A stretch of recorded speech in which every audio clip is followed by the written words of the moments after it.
And welcome to the NASCAR Nationwide Series at Fontana, presented by CC's. We are getting ready to go for Race 5 of this 2011 season. A little more than 10 minutes away from the green flag. Some familiar faces down on the grid. Mark Martin going for win number 50 in this series. And here's another familiar face, celebrity trainer Jillian Michaels. You know, she's famous for that drill sergeant, harsh approach in the gym. But Alan, who's that old guy? Look at him huffing I think Alan is quite familiar with that approach. You should be ashamed. I hope you're ashamed of yourself. Did I say jog and play? What part of don't ever Alan, I would be bowing to you if I could, because you are a better person than me. I would have said no. And he's got no shame. Jillian left me breathless. He is standing today, though. He is standing. Yeah, still standing, not too sore.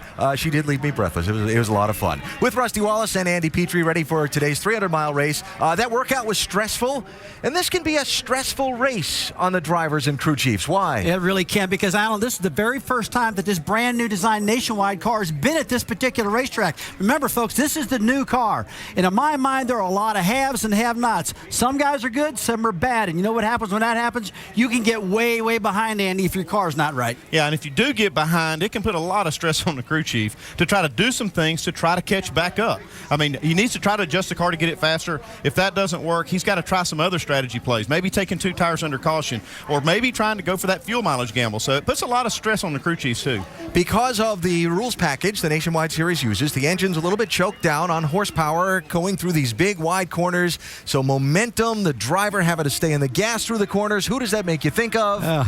That's a good one right there. I think of Mark Martin right off the bat. You talk about momentum. I mean, Mark Martin is the best to get in a car to run really, really fast with low horsepower. I watched him in the International Race of Champions cars that he's won so many races in and so many champions, and all his competitors will tell you Mark Martin is at the best at this style of racing. Yeah, you're right. I do think of that when I think of Mark Martin. One thing you don't think about when you think about Mark Martin is fuel mileage. Really never thought of him as being one of those guys that could win a race that way, but he did at Las Vegas. The guy I think of is Carl Edwards when it comes down to that, and we might see that today. I'm really intrigued by the things this race might hold out in front of us. Kyle Busch saying he's not as good as he might be. Mark Martin in the field in that formula that he's been so successful in. And, of course, the fight for the lead in all-time wins in this Nationwide Series. Heard from Mark a little while ago, yeah, it's inevitable. But you know if he's in this field, he wants another W to hold on to that record as long as he can. First and second in all-time wins, Kyle Busch, Mark Martin, and the other drivers going to fight it out right after Howie Mandel gives the command to get this thing going. Race fans, it is time for the most famous words in motorsports. Please welcome the Royal Purple 300 Grand Marshal, host and executive producer of the new Fox special Mobbed, premiering Thursday night, March 31st at 9 p.m. on Fox, Howie Mandel.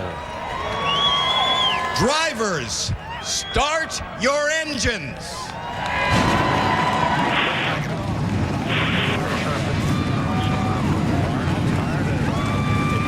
We have fire. Yeah, excuse me. Put gear on 10-fold. All right, so we're ready to roll here in California, Southern California to be specific, at the Auto Club Speedway. Fontana, not all that far away from the hometown of that driver, the Nationwide Series championship leader, Jason Leffler. He's our in-race reporter. We'll talk to the Southern California native when we come back.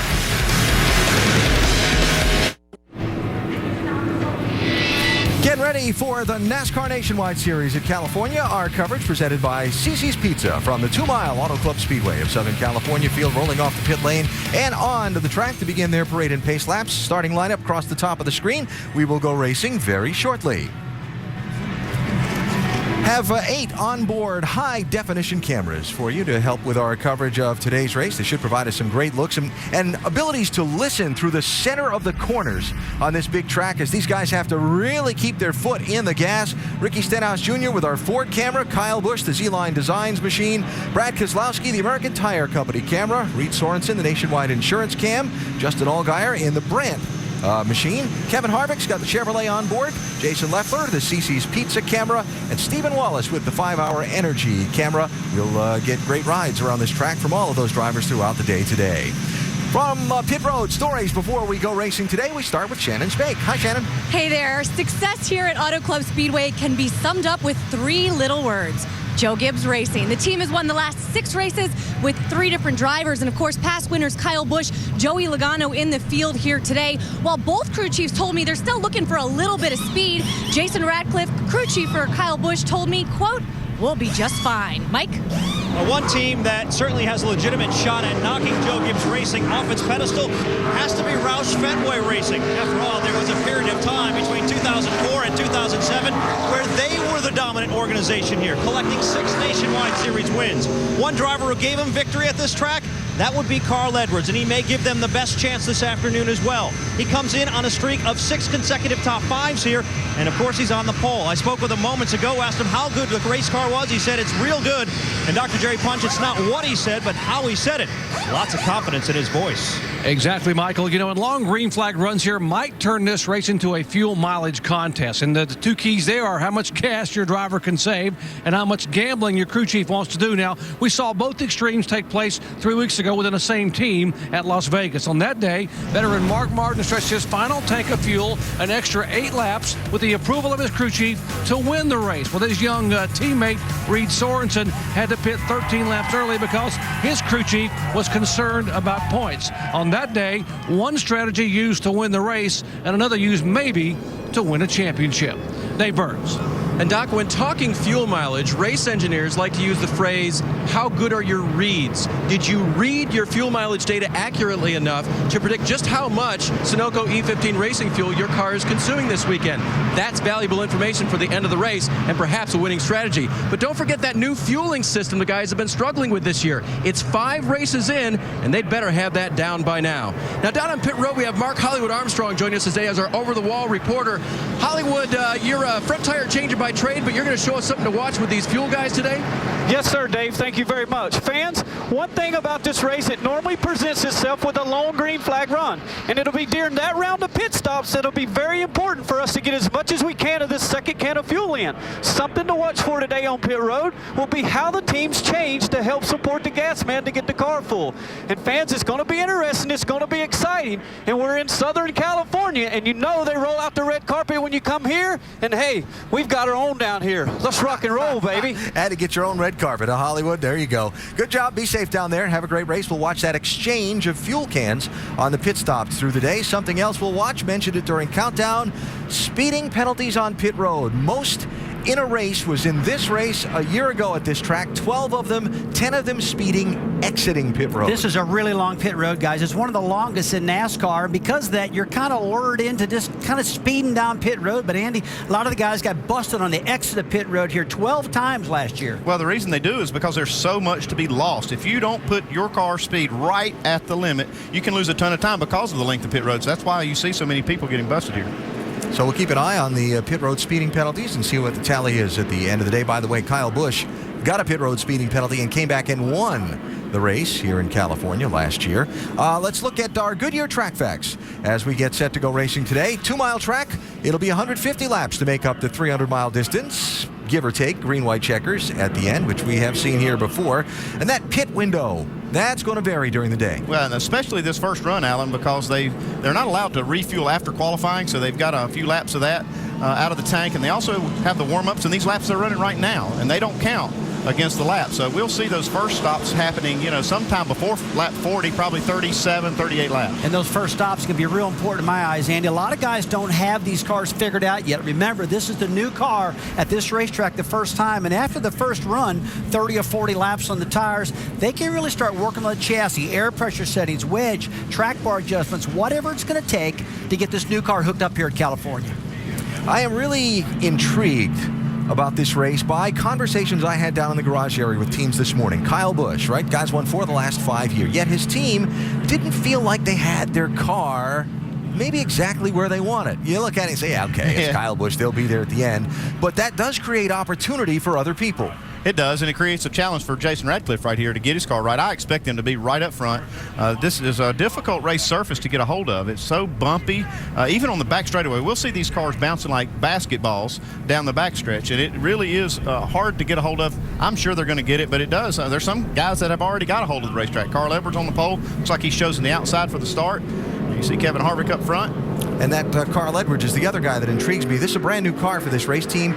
Did not run a lot of laps in practice, yet they feel good about it. Yeah, he's got a lot of confidence, Alan. He really does. Every one of his interviews, he feels really good about it. But I will tell you, the rest of the competitors, I hear some hesitation in their voice, a lot of uncertainty out there. And Andy hit the nail on the head a little while ago. This track is really rough. The cars are bouncing all over, and it's hard to get a good handle on your car under those conditions. And yet it's a track where you got to keep your foot in the gas through the corner. If you're the driver, the tires fall off during the day, conditions are going to change.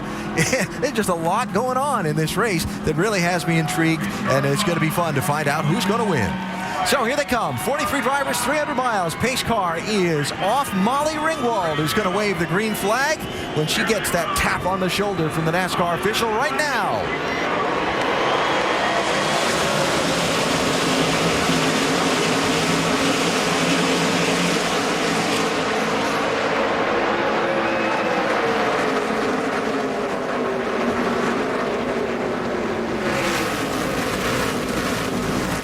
Look at them spreading out all over the place. This is a really wide racetrack, but off of turn 2, guys, this track really flattens out and makes for a really ill-handling car. But you can see those cars just jumping all over the place. Look at that 22 car, Brad Keselowski, Andy just jumping up and down. Real rough racetrack, like you said earlier. Yeah, it is. I mean, just on the straightaway it is, and it's also like that in the corners. 1 and 2, they got a big bump going into turn 1. That's a real challenge for the teams. Got a 3-wide battle right here. That's Reed Sorensen down low, the orange car, the 30. Trevor Bayne up in the middle. High side, little bump drafting going on there. Mark Martin in the yellow car and Brad Keselowski in the 22. We see Kevin Harvick on top side of the track. He was real happy with this car. He qualified second, building a lot more confidence in this team. But, you know, we talked earlier about momentum. These engines don't have near as much power as the Cup cars do. They got to keep these things wound up. And Harvick so far has got that going. You see a big difference in the line. Carl Edwards right down almost against the white line. Harvick able to hold him off. So Harvick, Edwards, then Eric Almirola in the red and yellow car. That's the 88 running third. Dipping a little farther back, side by side. Mark Martin, the yellow car, 32, outside of Justin Allgaier in the 31. That's going to be for 9th and 10th. See Jason Luffler down there in the orange number 30 car, hugging the bottom of the racetrack, trying to make it happen. And Mark Martin up in the 32 car. Mark's a guy we've been talking about a lot, who understands this race, is probably going to be really good at this style of racing in this car. Edwards for the lead, inside of Harvick. But here comes that high run off of 4. Now Carl's got him there. Now this is something I've really been interested in. A lot of the drivers have been telling me that the draft, like Talladega and Daytona, really is coming into play here at this particular track, guys. Yeah, and the reason it is this car it's got a lot more frontal area. It's a bigger race car than they've raced here before, and that creates more opportunities for drafting, and they will draft up to each other on the straightaways. We see Carl, get a little bit loose there off the corner. Now you see some momentum coming for Harvick. That's where the draft comes in. You can see once he gets right to Carl, he actually gets Carl a little push. It's like he gets right up to him, and that's all he can do. But seems like they gain from the exit of the corner to the mid straightaway area. Martin moving forward around Josh Wise in the 7. Strange. Yeah. Let's see if Martin moved to the front in a nationwide race. You know, we saw Carl Edwards with that big bounce and wobble. We'll see that a lot on a lot of these cars in this field today. The teams, a lot of the teams were trying to get the right rear of the car to stay under them, exiting the corner. Seem to be giving them a fit in this combination of car, tire, and track. Looks like Carl's struggling with the rear grip now. Harvick getting a run on the inside. Saw Harvick on the outside earlier. Let's see what he can do down low. Like a swap of positions. See Harvick on the bottom, now Carl on the top. Just trying to see which one's better on the top and the bottom of the track. And right now in the early going, you just got to go where your car is the best at. And this is a crapshoot. It's going to be a tough deal today because they've never been here with this new car like we talked earlier. Third lead change of the race. probably not going to be the last. Here's Carl looking low. Tell you what, they'll linger behind there, Alan. See Eric Almirola really catching these guys right now. He's looking good in that 88 Junior car. Dale Jr. owns that team, and this is probably one of the best performances I've seen out of this guy all year long. He's looking good right now. He's qualified well. All the way down on the apron for Edwards. Searching for grip, searching for momentum.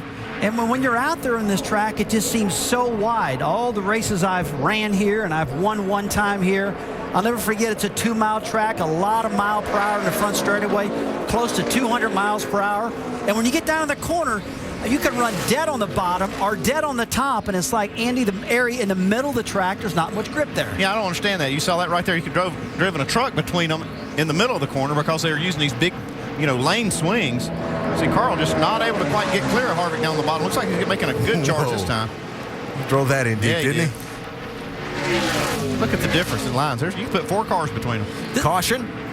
Yellow's out. Just wave them off here. Debris on the front straightaway will bring the caution out for the first time at the end of the 7th lap of this race.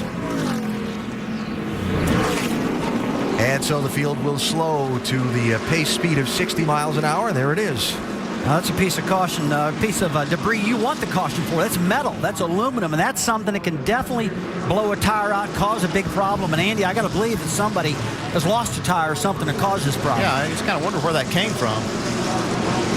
About an inner panel out of the back of the car? That's what it looks like. Looks like one of the inner fenders. Maybe out of this Reports car. are it came off of Derek Cope's car, this 28 machine. So Stop to look at it when it gets there.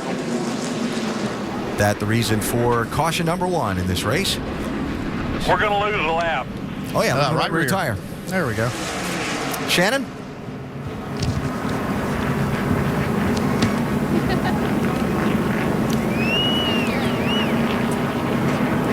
All right, get back to Shannon in just a minute. So getting ready to see if there are any takers on pit road in this opening go-round here, as caution out early in this race. Yeah, too early for the leaders, I would think, at this point, but we'll probably see some back markers come in. Trying to get a little heads up on the strategy, maybe on the fuel. 55-mile-an-hour pit road speed limit. Remember that the pit road speed runs from yellow line to yellow line. The yellow line at pit entrance to the yellow line at pit exit. Well, looks like Carl's going to come down pit road. Oh, I'll tell you, this is a perfect time for 2 right-side tires if you're in the back to get up to the front. Shannon. Well, Joey Logano on his way down, guys, right now. He says he is a little bit tight, but he is a lot better up top on the track. They are not going to take tires at this time, make a small adjustment and some fuel.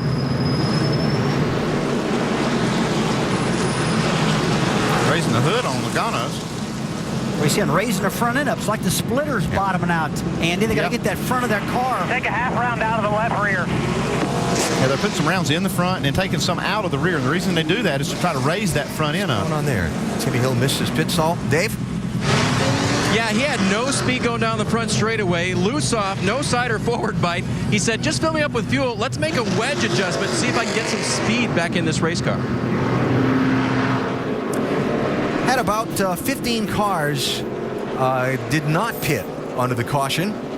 So Carl Edwards first off, but he's going to be pretty deep in line for this restart that'll come early on in today's race, presented by CC's Pizza from California. Coming to the restart here at California. Our coverage today presented by CC's Pizza of the NASCAR Nationwide Series. Kevin Harvick, Eric Almirola on the front row. Carl Edwards, first off pit lane, is in 16th position for the restart. And here we go.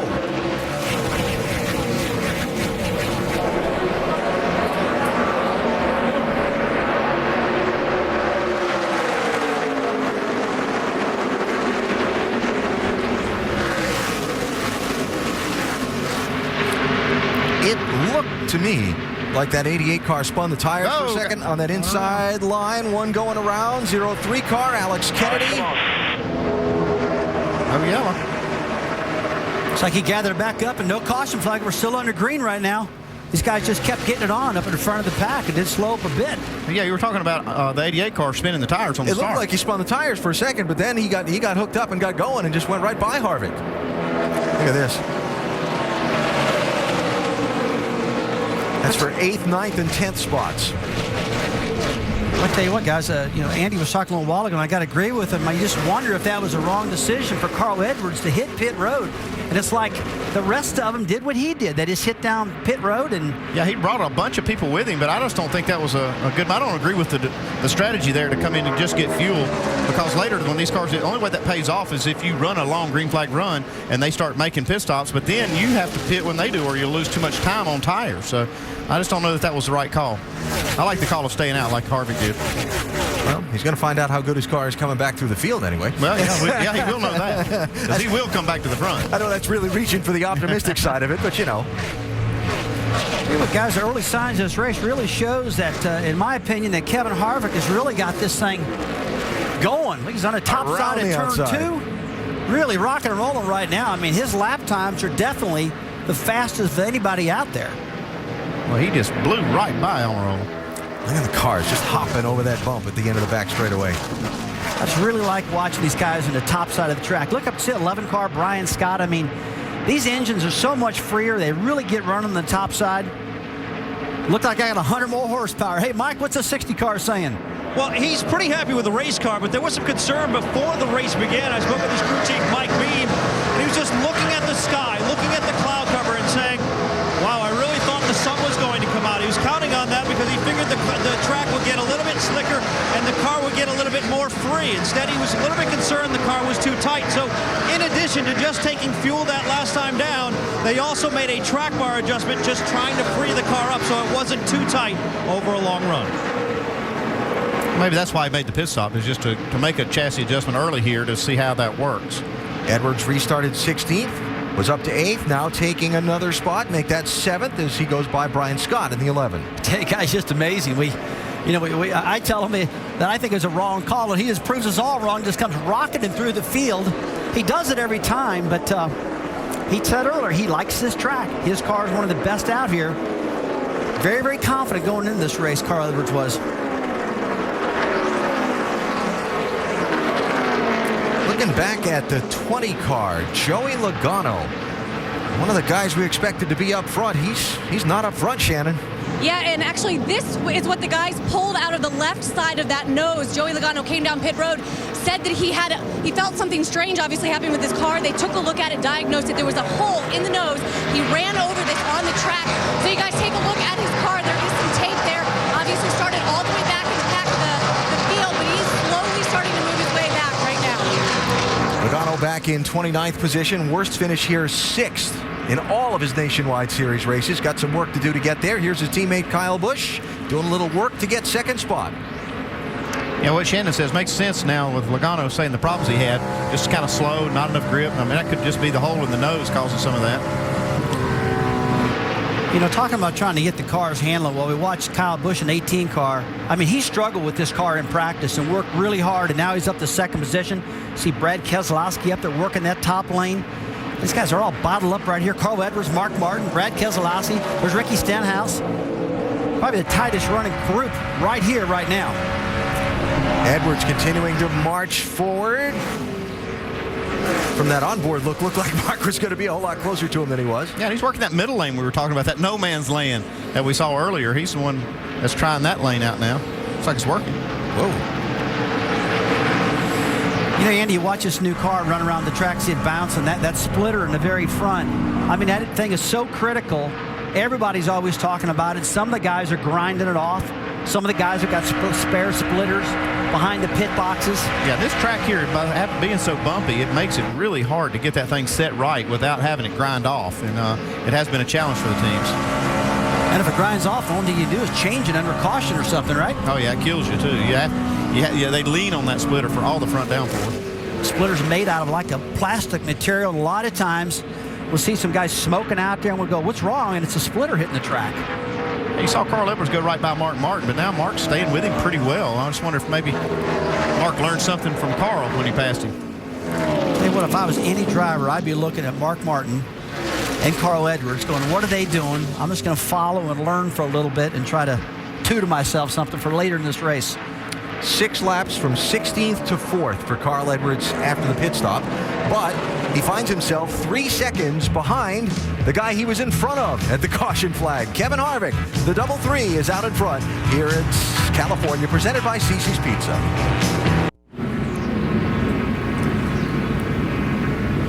And we come back to California under caution for the second time. Jennifer Jo Cobb in the 41 car went for a spin off of turn number 4. And you see the Rick Ware Racing team working on that car. Here's a look at it. Looks like that car just stepped out from underneath her. Might have gotten loose. The car behind her was awful close to her. Sometimes they make it Tony Raines in a 52 car. See that splitter we were talking about, getting in the grass, digging it up a little. And so we work the second yellow flag and see Carl Edwards' team back up on the wall again. And everybody going to probably get a little more work done. Question is, if you're that 60, what do you do this time? Well, they'll take tires. He didn't take any tires the last time. I'd say he would probably make a pit stop here.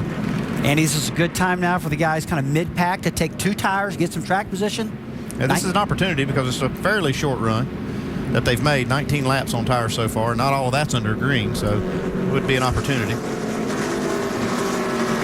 Here they come on pit road on the 20th lap, Shannon. Well, Elliott Sadler still riding some momentum from that great finish last weekend at Bristol. Right now, he's looking for a little bit of side bite in this number 2 car. They are going to make a pretty significant track bar adjustment. They're going to go 3 rounds down on this number 2 car, and they are going to take 4 tires. Dave. Ryan Scott had fallen back to 10th position. They're going to make a track bar adjustment and air pressure adjustment. 4 tires, Sunoco fuel. They're going to try to secure the back end of that car a little bit. Doc. Kevin Harvick very happy with his car. 4 tires for Harvick. Tape on the left front of the grill. It's running a little bit too cool at 190 degrees. Mike. And Mike Beam going to continue to tune on the 60 car. They're going to lower the track bar 1 full round. 4 tires on the 60 car. And they'll fill it up with Sunoco race fuel as well. Edwards away. Look who's going to come out with the top 2 spots. Kyle Busch got out ahead of Mark Martin. Reed Sorensen was long since gone before that. Didn't even see him exit the pit lane. He's already back on the racetrack as the new leader.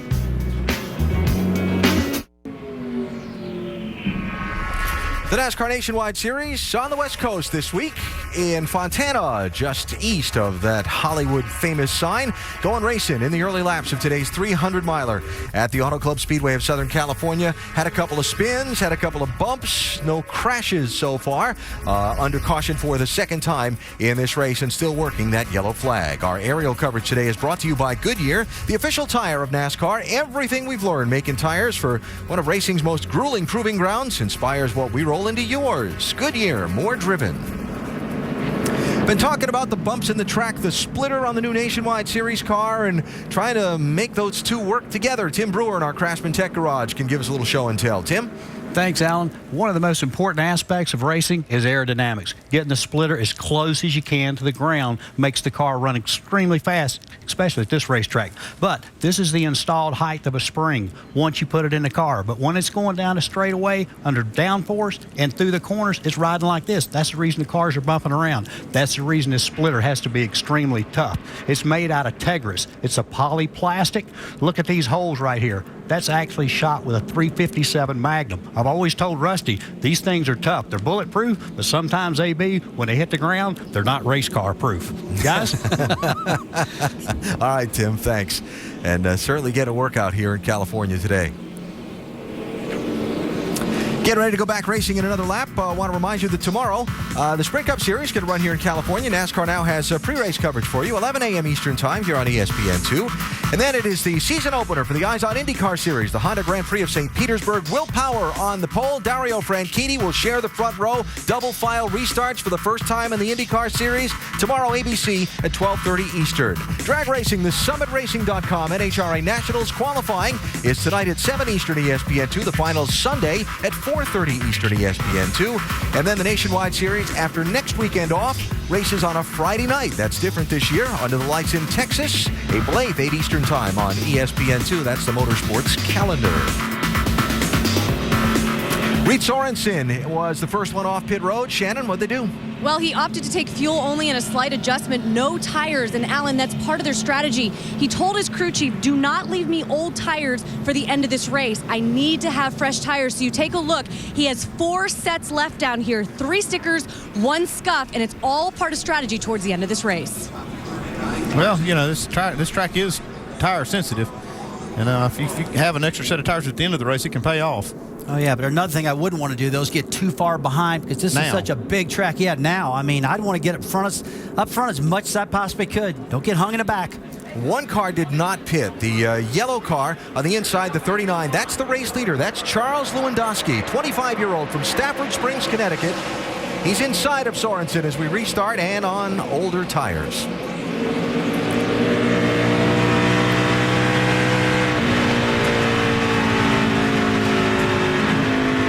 Oh, here we go. Wow. Mark Martin through to the lead. That really cost Kyle that momentum. Here comes Edwards to the outside. Looks like Kevin Harvick got hit on his right rear quarter panel by Reed Sorensen there. Maybe it's because Jason Leffler kind of bumped into him. Let's see if there's any damage on that car. Trouble off turn 4. Steve Wallace. They have had so much rain around here that grass is soft, and it just dug into that splitter. Yeah, it's kind of destroyed the lower half of that front fascia. Yeah, they're going to have a lot of work in that car to get that splitter fixed because that is a lot of metal work behind it. It's going to take a lot to get it pushed out, get the handling back in that car. The splitter bar.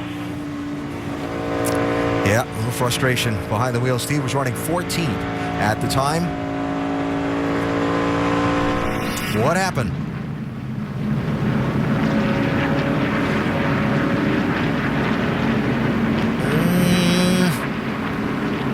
We kind of just pushed up into Stenhouse. It's 3 wide coming off the corner. It's just they lose the handle, they lose the downforce, and that drainage ditch right in the middle of the track caught the front of the car. Right. Oh yeah. Huh.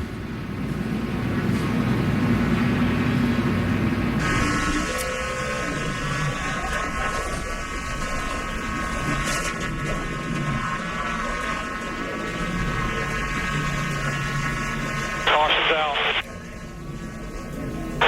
Get ready.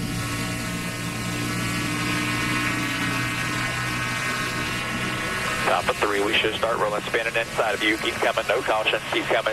You're all clear. 2 wide inside, 2 wide inside, all clear. Just doesn't take much. You see the radiator pan fell off the car as he came in. The very bottom of it. Yeah, they're going to have a lot of trouble getting that pulled out, like I said, because it's so reinforced under there. Doc, what are they doing? Well, 4 tires, and you obviously see the damage on the front of the car. They're going to use a bar. They're going to try to use a splitter bar to try to pry some of the splitter out. But right now, they're just trying to get clearance for the tires, working on the right front and the left front. Seems to be the left front is more bent in and more damaged back as they use a sledgehammer there to be able to try to pull that back away. Taking their time. And Stephen Wallace had told me before we got in the car today, very optimistic because of back-to-back top 10 finishes here in the last 2 spring events. So obviously disappointed here with the spin and the damage at the front of the car, trying to get it repaired and get 4 tires on it here under caution at Auto Club Speedway. You can see just how tough that reinforcement is. Now it goes from being the day that you want, racing for the win, to just try to salvage a decent points day. That's not the position you want to be in early in the going here at California. Kind of a stop-and-go start to today's NASCAR Nationwide Series race here in Southern California. 3 cautions in the opening 24 laps of the race. The most recent went a 3-wide race for position off of turn number 4. Got a little sideways for Stephen Wallace. Now, if this restart's anything like the last one, it could be exciting. Yeah, it looks here. You see here, Reed Sorensen paying the price for not having tires on that last restart. Sorensen had taken just fuel only on his car, and some of the guys with fresher tires went around him on both sides. And now Sorensen finds himself back in 11th position. It is Mark Martin in the yellow 32 who is the leader to the outside of Carl Edwards in the white car. And here we go. Really like to watch these restarts. It's kind of an indicator on who's got the best motor. It's all right there. Carl Edwards pulling ahead of Mark Martin. It's like that Ford engine running pretty good today. It was interesting, though. Eric Almirola was kind of pushing him off into that corner, and Mark Martin didn't have anybody pushing him. We're wondering how much bump drafting we might see. Boy. Look at that. Trevor Bayne outside in the white 16.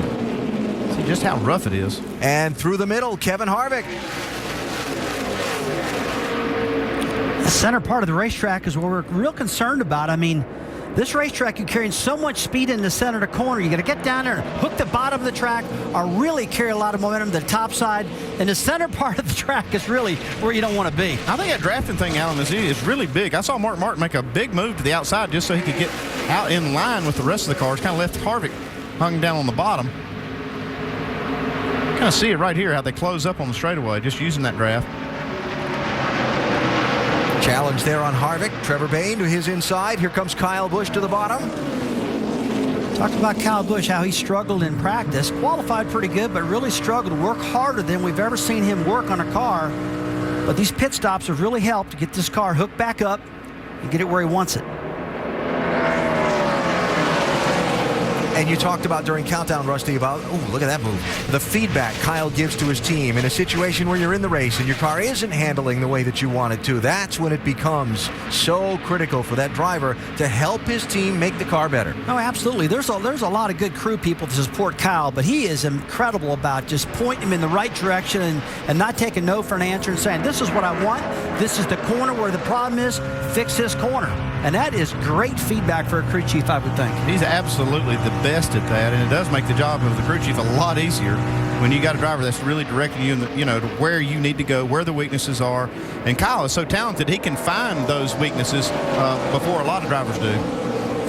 What are you hearing about the 18 from the team, Doc? Well, you guys are talking about the great feedback that Kyle gives Jason Ratcliffe, his crew chief, and what they have learned and what they learned at Bristol last week is, although Kyle will tell you he's so able to read the car in terms of being loose in, tight in the middle, loose off. But what Jason also understands by looking at a stopwatch, if Kyle was running faster laps than anyone on a racetrack, Jason says, look, Kyle, you're so quick and you're getting quicker. Let's not touch it. I know you got issues, you got problems, but why touch it and make it worse? Knowing when not to adjust the car, very important here now with this new Nationwide Series machine. Interesting. Well, right now, Kyle Busch has worked his way up to third, running behind Kevin Harvick. Side by side here, Reed Sorensen 30, and the 19 car of Mike Bliss. A little farther back in the field. This is for 15th place. We have a long green flag stretch here. This is going to really come back to haunt this team, not taking tires that last stop. 30 car, yeah. Yeah, I'm sorry, yeah, Sorensen. Yep. Just behind them, Josh Wise in the 7. Josh is from Riverside, California, just up the street here, and was really excited to have a good, solid qualifying run and have a chance to have a good performance in front of some family that doesn't normally get to see him race in person. Mike Bliss having a good run. Yep.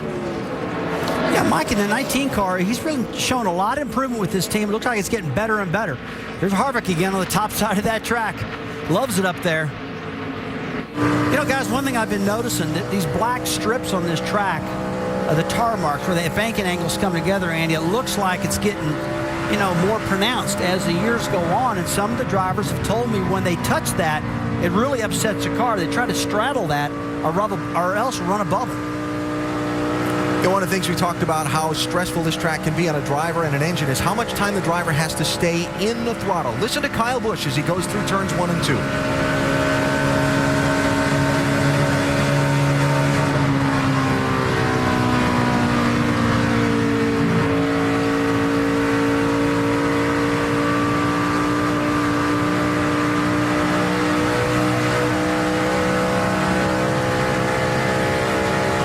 See, just using a ton of throttle and get a little bit loose off of turn 2. You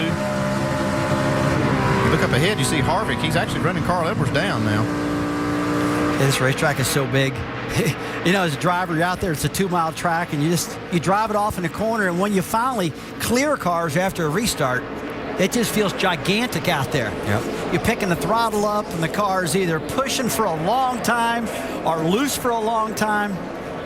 It's a fun track to drive when the car is running great, but boy, when it's not handling right, it is a pain. Kevin Harvick trying to close in on Carl Edwards for the race lead. Looking ahead from Harvick at Edwards. His 33 team has had its share of difficulties to start this season so far. Yeah, but I'll tell you, they really got it rolling today. That car looks really good, and Harvick working that top side. And I don't know what they're doing different here, but they sure are rolling really good today, Doc. Andy, they are. You know, Kevin Harvick, when he finished 28th in Las Vegas 3 weeks ago, he was very angry. He said it wasn't a good week to be a KHI employee. He said, I'm going to make some major changes before California. And now as he looks down beneath the car of Carl Edwards, what Kevin Harvick did, he changed 4 key people. He came here with a new car chief, a new engineer, a new tire specialist. We're about to have a new leader, by the way, as Kevin Harvick goes by. And also, they went to the 7-post rig, and they changed their front-end settings. And what he said was, we are going to make a different kind of spring setup in the front. And Kevin hanging on. Kevin said it's a much rougher ride, but it's a much faster ride they have here today. He had his hands full there. He is having a handful with it, but it does work. I mean, the car is fast. I think, you know, once Kevin kind of gets a feel for it and he can keep it under him, he's going to be going straight to the front. Well, I tell you, Doc hit the nail on the head right there when he said it's rougher but faster. I mean, you see him just jump on all over. I can't remember seeing these cars in a long time, Andy, where they've jumped around on the track as much as they're doing today. I watched him right through that corner, Rusty. He was straddling that seam that we see. He's not running across it. You saw Edwards kind of running in the corner, kind of running across those seams. It looks like Harvick has been really committed to really kind of straddling that. You see him kind of running just his line through the corner. Watching the race for the lead in the Royal Purple 300, Carl Edwards 60, Kevin Harvick 33. Mike, what are they saying in the 60 pit? Well, Alan, remember how I told you at the beginning of the race Mike Beam was concerned about the cloud cover? Well, look at the sky now. It looks like the sun's trying to poke through, and suddenly Carl has radioed in saying, I could be a little bit tighter. Remember, they made a couple of track bar adjustments to loosen him up, and maybe he's just a tick too loose now. Moving target. These race cars are. Oh, yeah, and with that sun going in and out, and it's just barely trying to peek through, that can really change things. Harvick with a good run off of turn number 2, and he's going to go out front. Made it look easy. You see him running right between those black marks. He's trying to hold it real steady and only cross it when he's got to. But I know we've wore this thing out talking about running on the top of the track, trying to keep it wound up. But these engines have got so much less power than these Cup guys. The key is just stay in the throttle all you can. You know, a guy like Jimmy Johnson, who's running the Cup Series, he really doesn't enjoy running the Nationwide Series because the driving style is so much different. Because you got to do that with the throttle. Saw third place change hands. Trevor Baynes giving the thumbs up out the window to Kyle Busch after he got by him for that spot. Kevin Harvick out in front here at California. Our coverage presented by CC's Pizza. The Eyes on IndyCar Series kicks off tomorrow on ABC at 12:30 from St. Petersburg, Florida. Will Power is on the pole. Dario Franchitti will start second. Here in Southern California, Kevin Harvick is your leader in the 33 car. He's nice battle today with Carl Edwards. Kevin's doing a great job. He's obviously got his race program stepped back up after last week. He's led 21 laps, doing a great job. Carl Edwards is fast, but the guy also trudging to the front is Elliott Sadler. He's up to 6th spot after he's up 28 spots at the start of the race. Started in the back, he's got a good run going. Far and away, he is the biggest mover of this race. And for more on Sadler, here's Shannon Spake. Well, for Elliott Sadler, he said coming into this season, he needed one good race, one uneventful race to get it started. And according to Sadler, that came last week at Bristol. I think it showed how much depth our race team has. Well, we had a tire failure during practice and killed our primary car. Had to go to a backup, qualified good, ran good all day. So I think Bristol was a great statement for our race team. And guys, this has been a weekend of struggles for this number 2 team. They qualified 34th for today's race. When they unloaded, they were so tight they couldn't make a full run on this car until about an hour into practice. They put on Kevin Harvick's setup and they've been fighting loose all day. He's getting ready to crack that top 5. Doc? And behind him, the 88 car, Eric Almirola. Eric picking up his very first top 10 of the year last week at Bristol, Tennessee. Eric said, you know, they thought they were going to be a major contender here today. He is listed as being a winner at Milwaukee back 3 years ago, driving for Joe Gibbs. Eric says, I didn't win that race because Denny Hamlin was driving the car when the checkered flag waved. My first win will come here today, and I will take Junior Motorsports and Pops Yuri back to victory lane. Mike. Talking to Brad Keselowski's crew chief, Todd Gordon, earlier this week, and you got a little bit of a sense of frustration, perhaps going through a little bit of growing pains. Remember, Todd Gordon had been paired up with Jason Keller for the majority of his career. In fact, probably started about 150 races with Keller. He's only had 5 now with Brad Keselowski, and they're still trying to learn each other. And one of the problems they've tried to overcome, right front tire problems. Feels like they've got a pretty good handle on it, but they're concentrating on it very closely throughout the course of the weekend. Behind Keselowski, another young driver in the likes of Ricky Stenhouse. Now, Stenhouse, a year ago, struggled a bit. I talked to his crew chief, Mike Kelly, just before the race started, and he said he has developed tremendously over the last 12 months. Mostly because he's become more of an intelligent race car driver. A year ago, he was aggressive every lap, every race. This time, though, he's more smart about it. He knows when to race and where to race, and because of that, the results are showing. He's finishing a lot more races right now, and the results are on par with what they expect, Dave. Mike, in 10th position rides Brian Scott. They've improved his car a little bit now, just a little tight from the center off. Brian's with a new team this year, Joe Gibbs Racing, and I asked him about it. Why are they so good? He said they do their homework, they translate meaningful data well, and they're prepared for all scenarios. I haven't seen anything yet that they haven't been ready for. Right now, trying to keep him in the top 10. He started 11th today. Right behind him, the 31 of Justin Allgaier. Earlier, he radioed that driving the car harder actually made it better. I asked crew chief Jimmy Elledge about that. I said, Jimmy, he's not driving through something he shouldn't be, should he? He said, no, actually, the car sets down better when he does that. And so Justin trying to drive as aggressively as he can to keep that car in the racetrack where he wants to. Our in-race reporter, Jason Leffler in the 38 car. He's been struggling a little bit today so far. On the first run, the car was running cool, so they added tape to it. It was still a little bit loose off. He's still free in and off right now in the center of the corner. It just doesn't want to turn for him. Well, every driver has that one track where they just get it. And for Joey Logano, this is that track. He's finished top 6 in all 5 of his starts, including a win. Unfortunately for Logano here today, he's been battling the hole that he had in the nose earlier in the race. They did tape it up, but it's caused some tight conditions. They said they're going to make a pretty big swing at this adjustment when they bring it down pit road next time. Alan? All right, Shannon, thanks. That is up to speed with Nationwide Insurance, taking you a little deeper into the field with how some of the drivers are faring in what is still the early going of this race. We're just a third of the distance complete. Top 5 somewhat spread out at the moment. Trevor Bayne, the Daytona 500 winner, looking for his first NASCAR Nationwide Series victory. He's running 3rd. Carl Edwards, who started on the pole, running in 2nd spot. He's chasing Kevin Harvick, the race leader.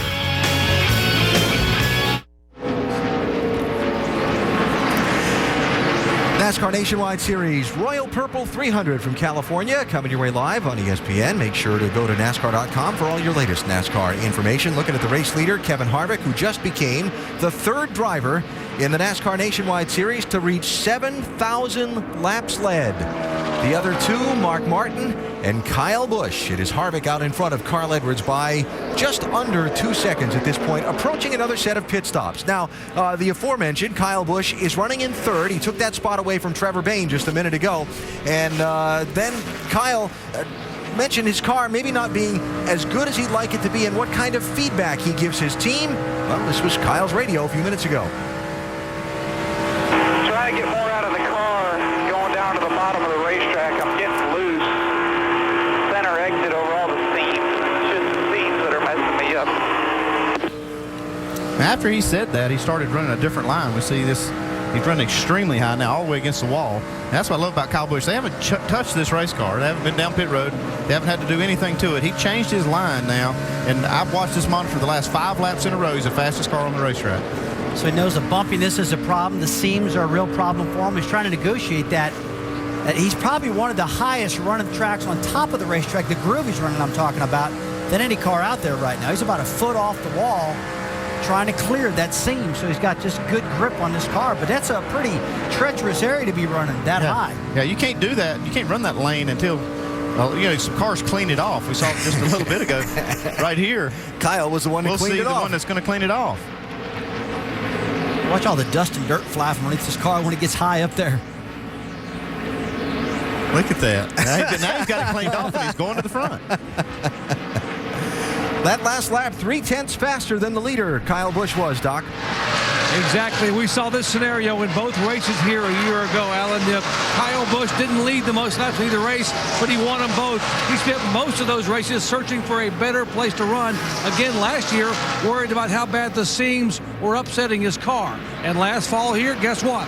Kevin Harvick led the most laps, but it was Kyle Busch who went to victory lane. Kevin Harvick on that race where he led the most laps had a hiccup on the late pit stop, which helped Kyle Busch. And of course, you know, Kyle is no slouch at this racetrack. Joe Gibbs Racing has won 6 consecutive at this speedway. The 18 pit crew has been one of the best on pit road in this series the last several years. They're about to get another chance to show off what they can do as we come up on another set of green flag pit stops. Tell you what, we talked about cars. If they're not handling right, this racetrack is so big. If you're off just a little bit, you can get way behind really quick. And Andy, the top 3 cars are running very close to the same speed, but 4th, 5th, 6th on down, I mean, almost a half a second off the leaders. Yeah, if you look all the way back to just 9th spot, Brad Keselowski's 15 seconds plus behind the leader. This is 11th and 12th. Justin Allgaier and Jason Leffler, 31 and 38. 18 seconds in back of Kyle Busch. And about to both pick up a spot, Ryan Scott, they are way up high in that 11 car. You see Jason Leffler was right on the apron, actually on the apron, not up on the track at all. I saw Carl Edwards doing that a little bit too, trying to find any grip that's out there. I mean, it's pretty cool here in Southern California today in the mid-60s, but the track's still real slick. Dave, what's going on? Well, Rusty, you noticed Justin Allgaier way down there on the apron. His car is so free off the corner. He's trying to put it there to correct the handling of it. They've talked about major adjustments to try to tighten up that car on exit, but is that what you would do if you had to make a shot at it like that? Well, I think I'd just run anywhere on the racetrack where my cars stick the very best. A lot of times if you're loose and you get up top of the track, that's better. But sometimes if you're slipping and sliding, you go to the top, you'll hit the wall. So you want to give yourself an out. Try to hook it on the bottom of the track, I call it. Get all the grip you can, and we're seeing quite a few guys do that, Dave. Good race for position here. 39 car, Charles Lewandowski, is not on the lead lap. He's in 25th place, 1 lap down. The other 3 cars in the picture there, all racing for that spot. And all 3 championship-eligible drivers in the Nationwide Series. Leffler, 38, the championship leader starting the day. First time in his career he's been the leader in this Nationwide Series where the championship's concerned. Yeah, I like seeing that too. I mean, it's nice to see a Nationwide regular up there in the front leading these championships. Take a look at these points. Of course, with NASCAR's new system, the 43-1 scoring plus the bonus points, the difference between points very tight, and the swings seem to be a lot quicker to happen. It's going to take a year or 2 to really see how that change in the scoring is going to play out, big picture, but so far it swings pretty quickly. Green flag pit stops have begun. 22, Brad Keselowski, the first of the leaders to make his way down the pit lane, Mike. And Brad Keselowski saying he's a little bit tight on throttle. Crew Chief Todd Gordon going to make a significant chassis adjustment. They're going to raise the track bar a round and a half. At least that was the plan over the radio. Now you can see the wrench going in. 4 tire change as well. The 22 car right side service has been complete. And they've jacked up the left side and go to work there. Shannon? Well, Reed Sorensen does need some mild adjustments on this car. The biggest thing, though, is he needs 4 fresh tires. He has been on those tires for a while, so they're going to give him 4 new ones. He says it's been like a wasp nest out there, just cars flying around him everywhere, and that right rear is completely used up. And remember, as you watch these pit stops, what Hollywood Armstrong told us, our over-the-wall reporter, watch the exchange between the first and trouble. Rest of the stops are going to come under caution. 81 car, Blake Cook has shed a right front. And I don't know whether that was before or after contact with the wall. Terrible break, though, for Keselowski. Stay up, kick it down as soon as you can. And Sorensen making those green flag stops. Ryan Truex making his way down pit road. Don't know if he stopped or not. He may have just kept going after the caution came out. So this the 4th caution of the race. Check your brakes. We hit. Well, there's your answer. Blows the right front tire off and up in the wall.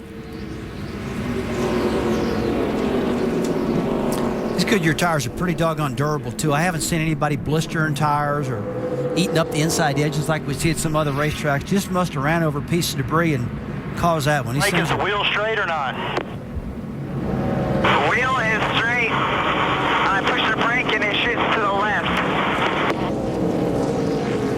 Might be missing a good part of the right front brake. Yeah, when you hit the wall that hard, Alan, it can break that brake rotor. I mean, it's pretty fragile. It's a cast iron piece, and that can break off, and then when that happens, you got nothing over there, and it pushes the pucks out. I'm sure that's probably what happened to him. So a 36-lap green flag stretch is ended by this caution flag, and the pit road is closed for the moment, so we will not see the pit stops at this second.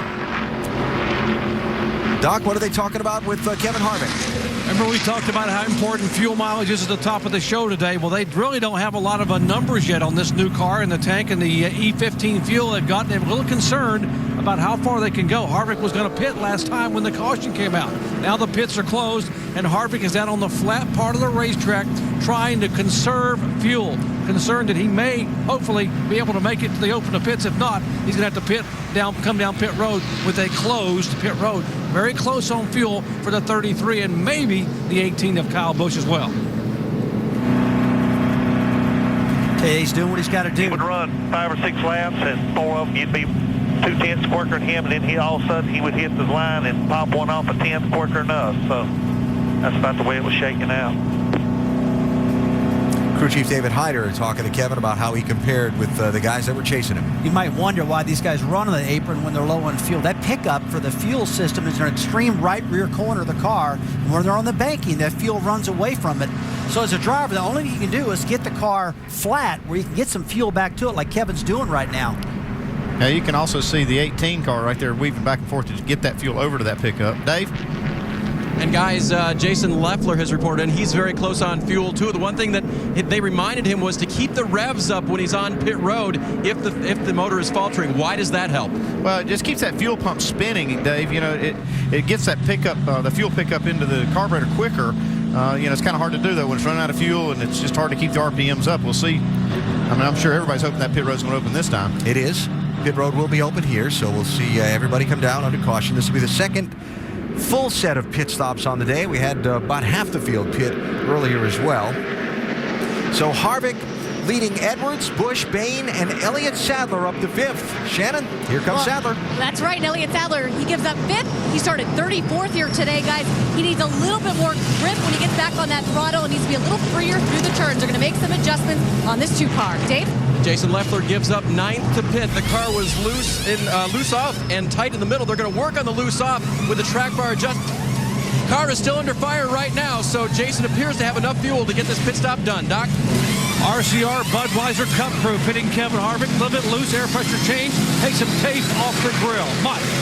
Carl Edwards says he's sliding the car through the center of the corner still. He told Mike Beam not to tighten it up too much. Beam calling for an air pressure adjustment, a 4-tire change, and fuel. A quick stop for the 60. They're away. And to the lead. Yeah, look at Harvick, lost 3 spots. So we'll shuffle up the running order at the front of the field. New leader will be Carl Edwards when we go back green flag racing here at California.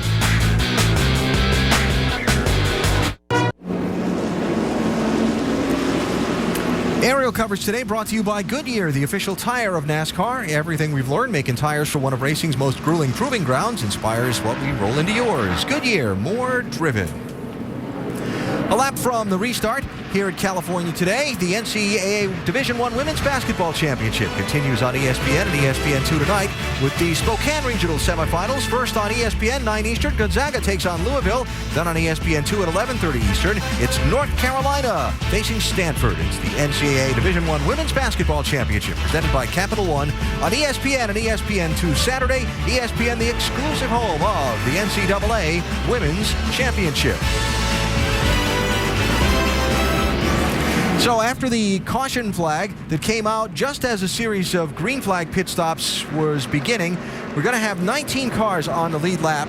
Brad Keselowski, one of those, who's going to get a wave around along with Josh Wise and Reed Sorensen. Those guys all will get back on the lead lap through the wave around. They made the green flag pit stop. They stayed on the racetrack under the caution. Ryan Truex got the free pass. That's going to bring him back around onto the lead lap as well. And a lead change on the pit stops. Carl Edwards now first. Kevin Harvick now fourth. Yeah, that was pretty eventful caution flag. Catch all that? Yeah. So here we go now with Edwards on the outside. Kyle Busch to his inside for the restart.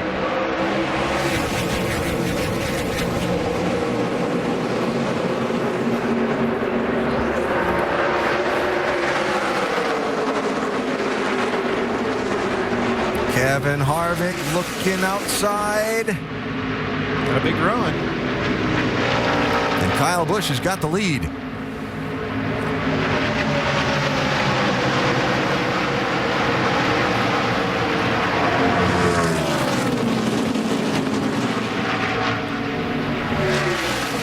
In these restarts, when you got momentum, you just go where nobody else is going. And the restarts, you really get boggled up here in California. That's one thing I always noticed when I used to drive here, guys. About the first 3 or 4 laps, you were all boggled up, couldn't go nowhere. Tires weren't up to air. They were cold. Ooh, no grip. Little gamesmanship going on there. I don't know what that was. I want to go where you're not. I thought you were going high. I'm going to go low. Nope, wait a minute. I'm going the other way. Let's just holding on for dear life what that is. Getting the handle out of this thing. Get these tires warmed up. Let's go. Took 69 laps for Kyle Busch to lead a lap in this thing. You could have had some of my money if you'd asked me that at the start of the day. Well, they said they were off a little bit. Yeah. Edwards coming back. That last green flag run, though, Kyle Busch was the fastest car consistently the last third of that run. And here he goes back to that top lane again. I think you might have to see him get some laps on these other cars before he can actually come in front. Look at Harvick getting run. Through the middle. And Mark back in the picture. Yep. It's Martin in the yellow car, just joining us, driving the 32 today. Second of 4 appearances he'll make in the Nationwide Series this year.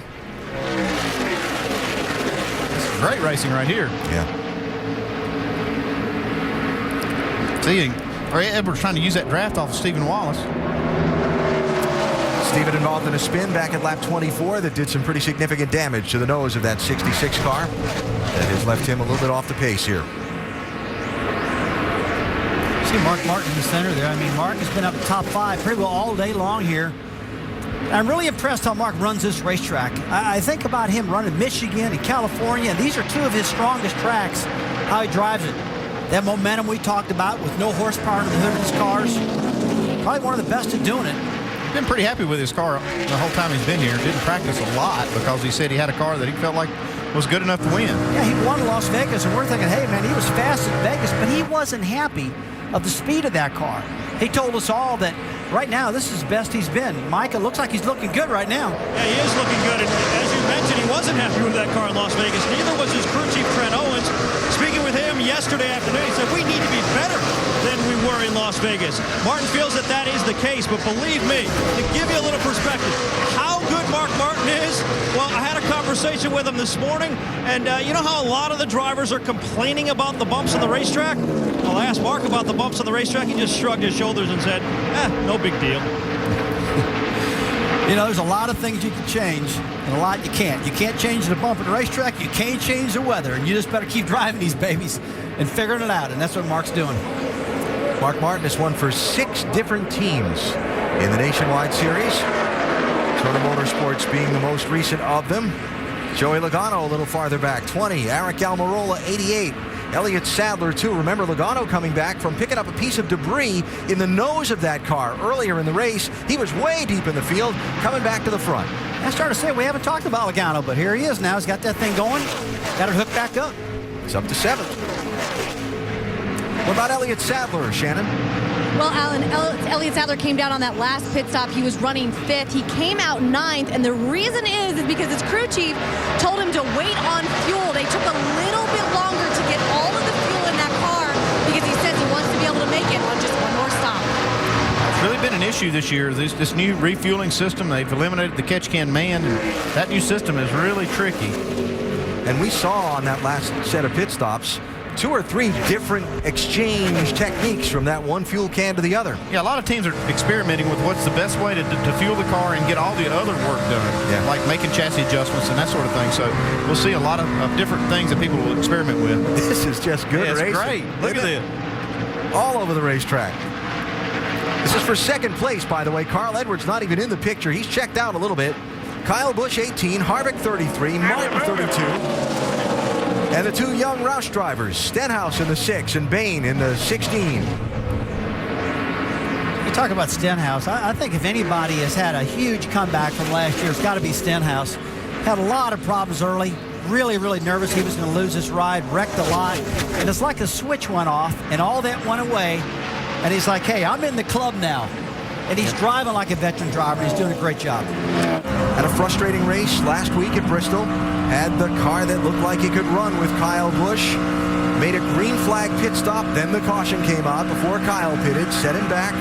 Then they, later in the race, got a penalty for lining up in the wrong spot on a restart, which you can certainly understand at Bristol when you're only running, laps around there as quick as you can be, even under the caution flag.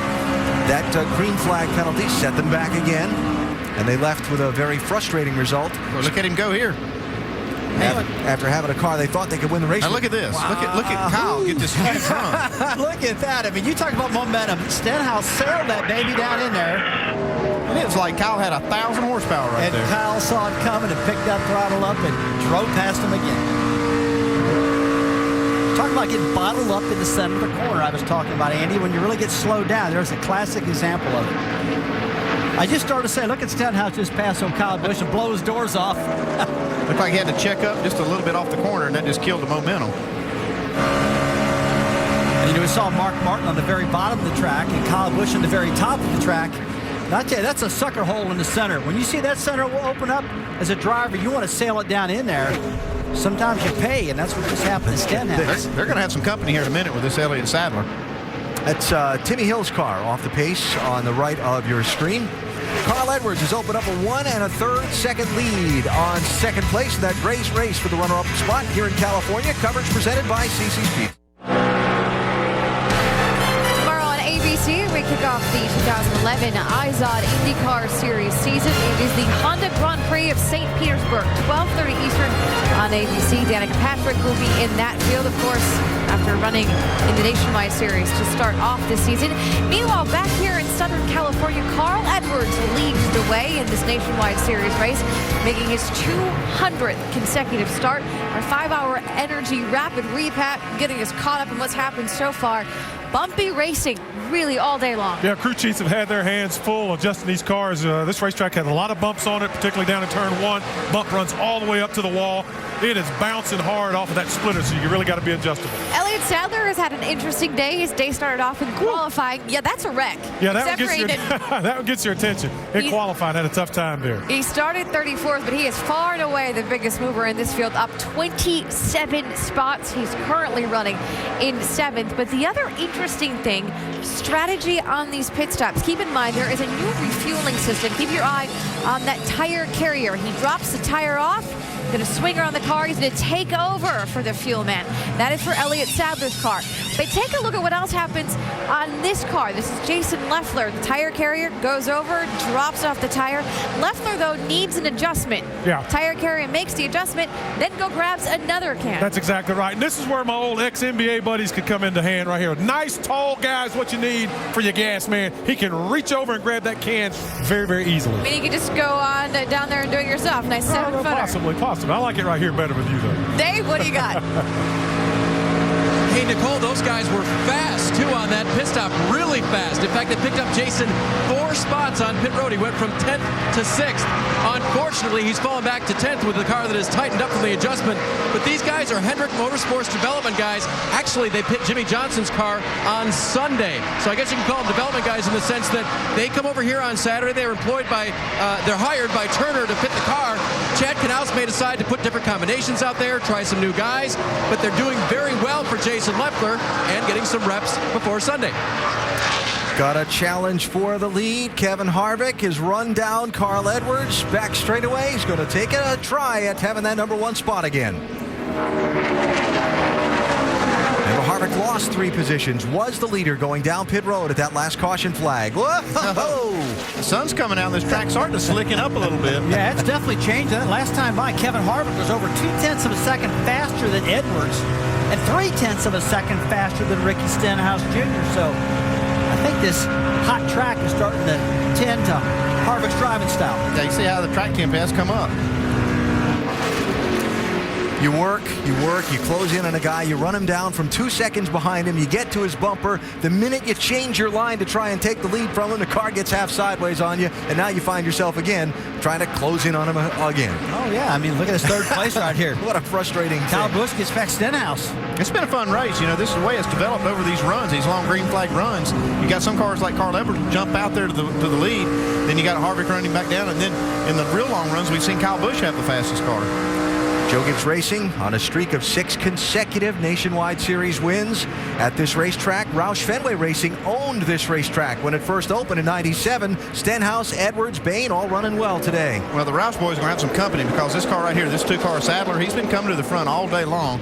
This car is working really well. You know, he's a teammate of Harvick, so I'm sure they're running similar setups and similar lines. We see him run that top lane also. You know, that's one thing about Harvick, talking about teammates, a 2-car Elliott Sadler and Kevin Harvick. Harvick's not going to put up for Elliott running a way different setup than he's running. The parts, the pieces, the spindles, all the stuff you bolt on. He wants this stuff very, very close. We heard he got really upset with his team. He's tired of not running right. He wanted to right this ship. And he's got this thing right today, Harvick does. This is the race for third. Elliott Sadler, remember Shannon's report a little while ago, they spent some extra time on pit road under that last stop to make sure they packed all the fuel into the car that they could, trying to make up a little bit of that ground. Speaking of making up ground, when Harvick got sideways before, he's made up the ground he lost after that last bid for the lead on Sadler. Well, it's like if Harvick can ever clear him, he can just drive off from him. This is for 4th place behind him, Trevor Bain, 16, Ricky Stenhouse Jr., 6. Roush Fenway teammates. They're racing each other and keeping pace with Kyle Busch. These guys are good friends. I see them hanging out all the time together. Stenhouse and Trevor Bain, close to the same age. Now look at them. They're having fun, though, swapping the spot. Well, they trust each other, too, because they're such good friends. They know their driving styles. They're giving each other a lot of room. Mike? Hey, Rusty, Alan, take a look at those 2 Roush Fenway cars. Anything stand out for you? Yeah, just hang on just 1 second, Mike. We're watching Kevin Harvick with another run down the back stretch on the lead for Carl Edwards. See if he can make that bottom side stick this time without getting sideways. Boy, Carl knows he doesn't want to let Harvick get up in front of him, because if Kevin gets in front, he should be able to drive off just a little bit. That really bogs you down when you're in that bottom lane like Kevin is. Still in there, your bumper. It's frustrating, too.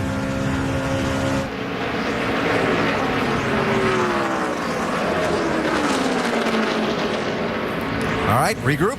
Try again. Here he goes. Back inside.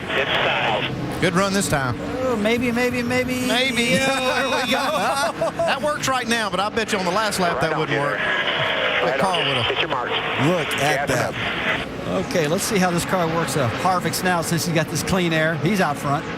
I think Carl gave him another, just maybe an inch or two there he needed. Yeah. Give him a little love tap and say, see you later, pal. see you later on. Maybe right now. Look at that momentum. Oh, man. This is great racing. I think Mike Wallace may have kind of interfered with Harvick's momentum there a little bit. Was that I was talking about frustration before? So Harvick worked and got the lead finally. And then came up. That's what happened. On the lap car and had to lift off the gas. Oh, just enough to break the momentum, kill him. Well, he did it one time before. He's going to have to go do it again now. Oh. So, Carl Edwards back out in front. Here comes Kevin again. Boy, look at that. You can just see Carl's car moving around now. That's at 190 miles an hour. He's wheeling that thing back and forth. And you know, when you get in this position, Andy, like, let's take a look at the 2 teammates here, Stenhouse and Bain. Uh-oh, looks like maybe Jeremy Clements has been in the wall. Caution is out. Jeremy Clement, that right front corner of that car, wrinkled up. Was it before or after? It's hard to say. He had a good run early in the race. He kind of moved up in the top 15. Lost some time on a pit stop. Now He was running in the lucky dog spot.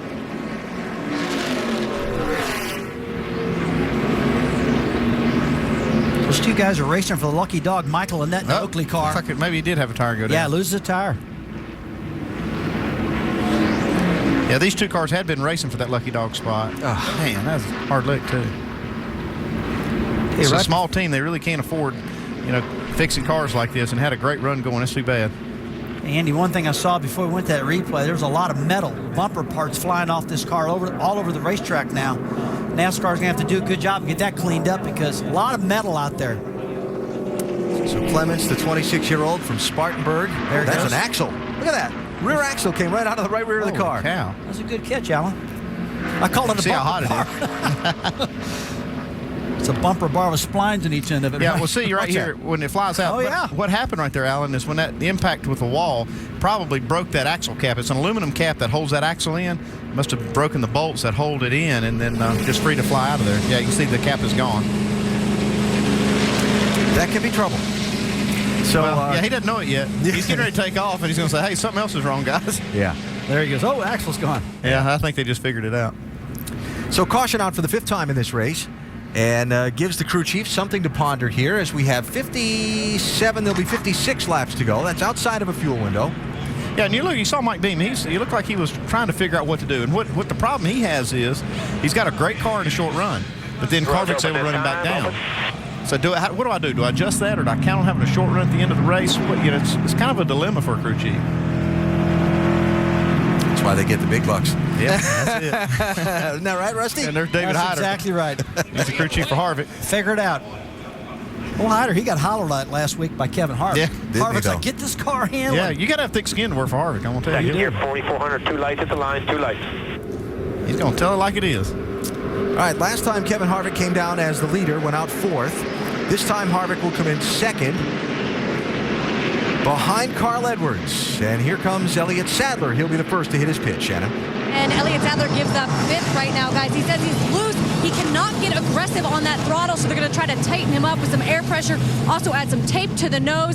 Get him back out there with 4 tires. Doc? Kyle Busch says the car will not run on the bottom of the racetrack. He wants 4 tires, fuel 1 round down on the track bar, and 1 round up in the left rear. Kevin Harvick, 4 tires. Fill it up with Sunoco fuel and tear off the windshield. By the way, how about a good pit stop? Let's not lose position this time. Mike. Last time down pit road, crew chief Mike Beam adjusted the 60 car only with air pressure. Going back to that again, right side air only, 4 tires and fuel for the 60 car. Harvick this time will come out with the lead. Edwards goes from 1st to 2nd. Looks like Edwards waited on fuel just a split second. And Mark Martin losing 3 spots, slipping back to 10th. So we've got 56 laps to go, and Harvick got the lead on pit road this time after working so hard to try and get it on the track. We're presented by Cece's Pizza. ESPN, your NBA destination. Tomorrow night, the playoff push continues with a doubleheader. 8 Eastern, the Trailblazers take on the Thunder. Then at 10:30 Eastern, it's the Dallas Mavericks and the Phoenix Suns. It's the NBA on ESPN Sunday. Both games available online at ESPN3.com and also on your phone. Get ready to go back racing with what will be 53 laps to go in the Royal Purple 300. They're not pitted next to each other on the pit lane identically, but comparing the pit stops of Kevin Harvick and Carl Edwards that resulted in the lead swap. Now, Harvick's team really bounced back on that last one. They lost a couple of spots the earlier pit stop right here, having a good one. See, just kind of comparing the 2 stops, they're very similar as far as the tire changes, the way they move around the car, and actually the way they even made the change in the swap on the fuel can. But you see it just a little bit longer on that swap for Edwards. You see Harvick takes off. They had to wait. You saw the tires were already changed, and Edwards' team was waiting on that gas to take place there. Doc?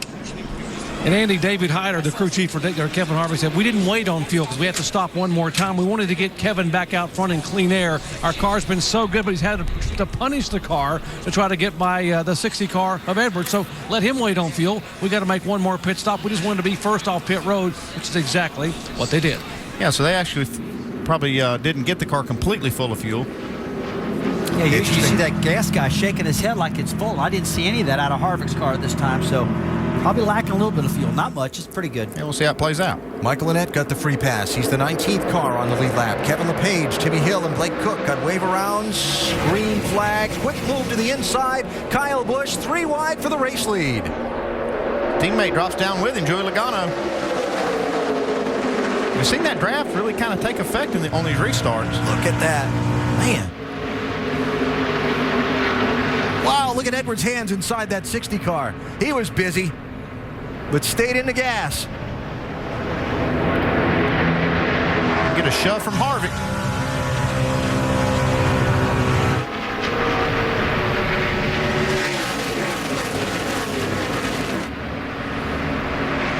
I'll tell you what, it's just like nowadays, they fight for the top side of that racetrack. I mean, forever and ever, the bottom of the racetrack's the fastest way around.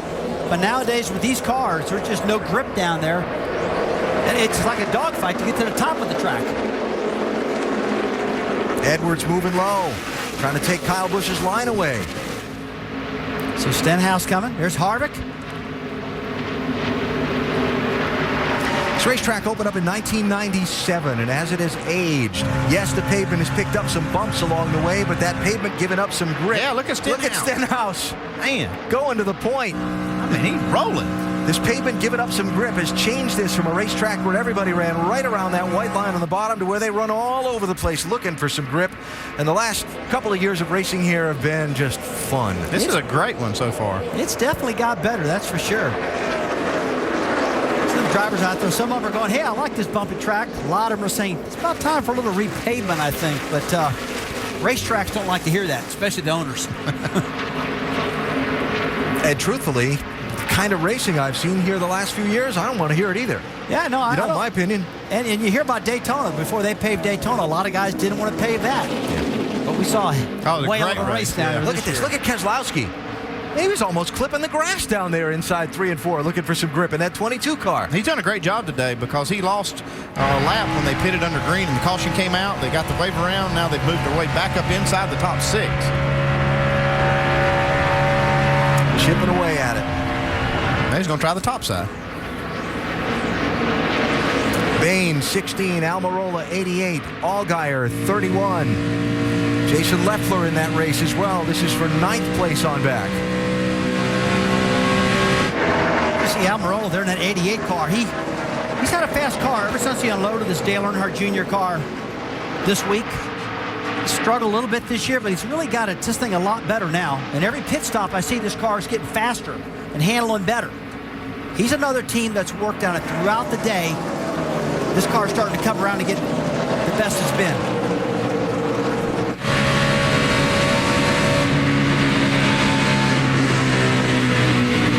All right, where do you go?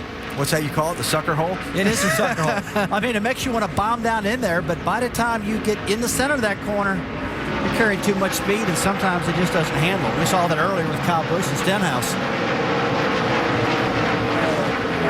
Brian Scott, tail end of this group, that black 11 car for Joe Gibbs Racing. Farther ahead, Keselowski, Joey Logano. That is for 5th and 6th places. Logano trying to keep his rally going. Just joining us earlier, picked up a piece of metal in the front end of that 20 car, dropped him way to the back till they got it repaired. He's been trying to recover ever since. Yeah, just a reminder, this is the very first time for this new car to run at this racetrack ever. New style car running all of 2011. These cars ran 4 times last year, but never at this racetrack. So this is a real fact-finding mission for a lot of these cars. Yeah, and a lot of the tracks they've gone to this year, they've gotten a lot of extra practice time, if not an extra day of practice. They didn't get that here. This big, kind of a normal schedule, so they didn't get a lot of extra track time. And the weather. Sorry, Andy. How about this kid in the 6? Didn't get a chance to talk about him much because there was so much good racing going on when he took the lead. But Ricky Stenhouse Jr., 23 years old, native of Mississippi, had the heartbreak last week at Bristol. We documented earlier the story of last year when he was a big hit beginning his Nationwide Series career. Like, hit a lot of things at the beginning of last season. Well, it's been a big turnaround. It really has. Probably the biggest turnaround this year I've seen. We saw the feel-good story of his friend Trevor Bayne winning the Daytona 500. And now Ricky, another one of his friends out there leading this race today. A great thing for this kid after all the problems last year. Well, with the new change in the point system, I said early in the year that one of these nationwide regulars, was going to jump up and say, hey, I'm the man to beat, and going to be able to beat some of these Cup stars that are running on Saturday. So it looks like Stenhouse has said, I'm going to be the man that's going to do that. He's been very consistent at the front of the field. Stenhouse Jr. being chased by Carl Edwards for the lead here. A man, Ricky tells us, has been one of his go-to guys for advice. After Phoenix, he talked to me. He's like, look, you're in a good position here. Just keep the ball rolling. Don't, do anything to mess it up. And it's cool to get feedback from him. He's won a championship before and knows what it takes. So the relationship's good, and he gives good advice, too. And as we mentioned earlier, here's Crew Chief Mike Kelly, very impressed with the maturity of this young man. I had a conversation with another Roush Fenway crew chief this weekend, Chris Andrews, the crew chief for Trevor Bayne, and he told me something that's pretty applicable at this point now. Alan, I was getting to this earlier. As you look at these two race cars, something stands out. Yep. They're both white and pretty much sponsorless. Believe me, this is not lost on the Roush Fenway folks. Chris Andrews told me earlier this weekend, he said they came here looking to make a statement. They want to prove that just because they don't have sponsorship, their cars are very much worthy, and there's nothing that proves that more than running up front. They want to win with a plain white race car today. There's Jack Roush, the team owner. Watching right now his cars run first and second. Trevor Bayne is running back in 10th. Mike Kelly was. Isn't Mike Kelly there? That was Mike Kelly, yeah. Yeah, it looked like he was waving a signal like the caution's getting ready to come out or something. One of the NASCAR spotters, I believe out in one of the corners, might have reported something to the tower that they were looking at, and Mike was listening to, the crew chiefs all have NASCAR on a scanner in their ears and was waiting to see if the caution was going to come out. Obviously, we've stayed under the green flag. 44 laps to go. Looking at the race for the lead. Stenhouse and Edwards, the teammates, ahead of Kevin Harvick by 1.4 seconds. Our coverage from California presented by CC's Pizza. We're getting down to the deciding stages of this one.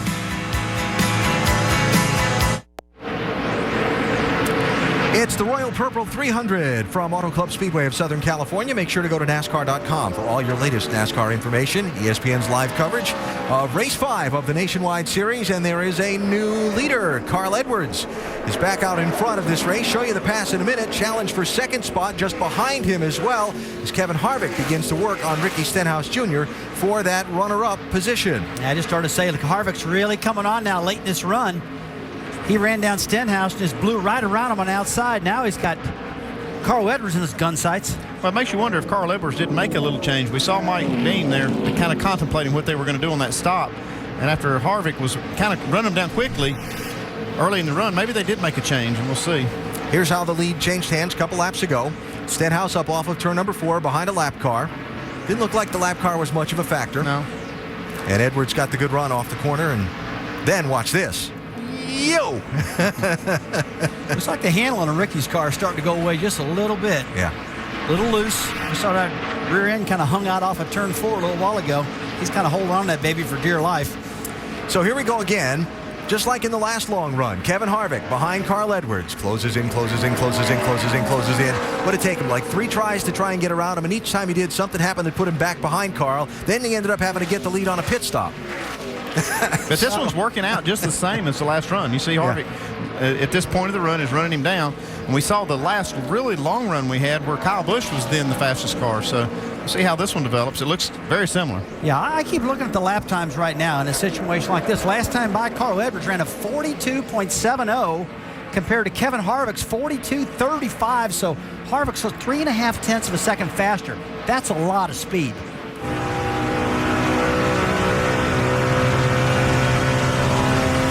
Looking at the race for the lead in the NASCAR Nationwide Series 300-miler here at Auto Club Speedway of Southern California. ESPN's live coverage of the NASCAR Nationwide Series down to the deciding laps of this one. Carl Edwards in the 60, Kevin Harvick in the 33. A couple of former series champs racing for the lead.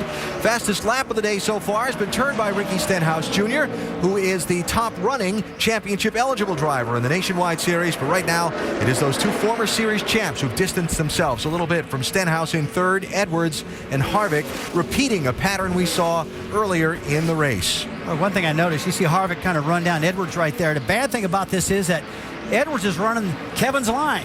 Edwards is right on the top of the track, and Kevin can't run as fast on the bottom. Let's see what happens this lap. They sail him in. Carl goes to the top, Kevin to the top. Quarter lane lower. Not one completely. Watch those lap cars ahead, too. They might get to be a factor in this. Yep.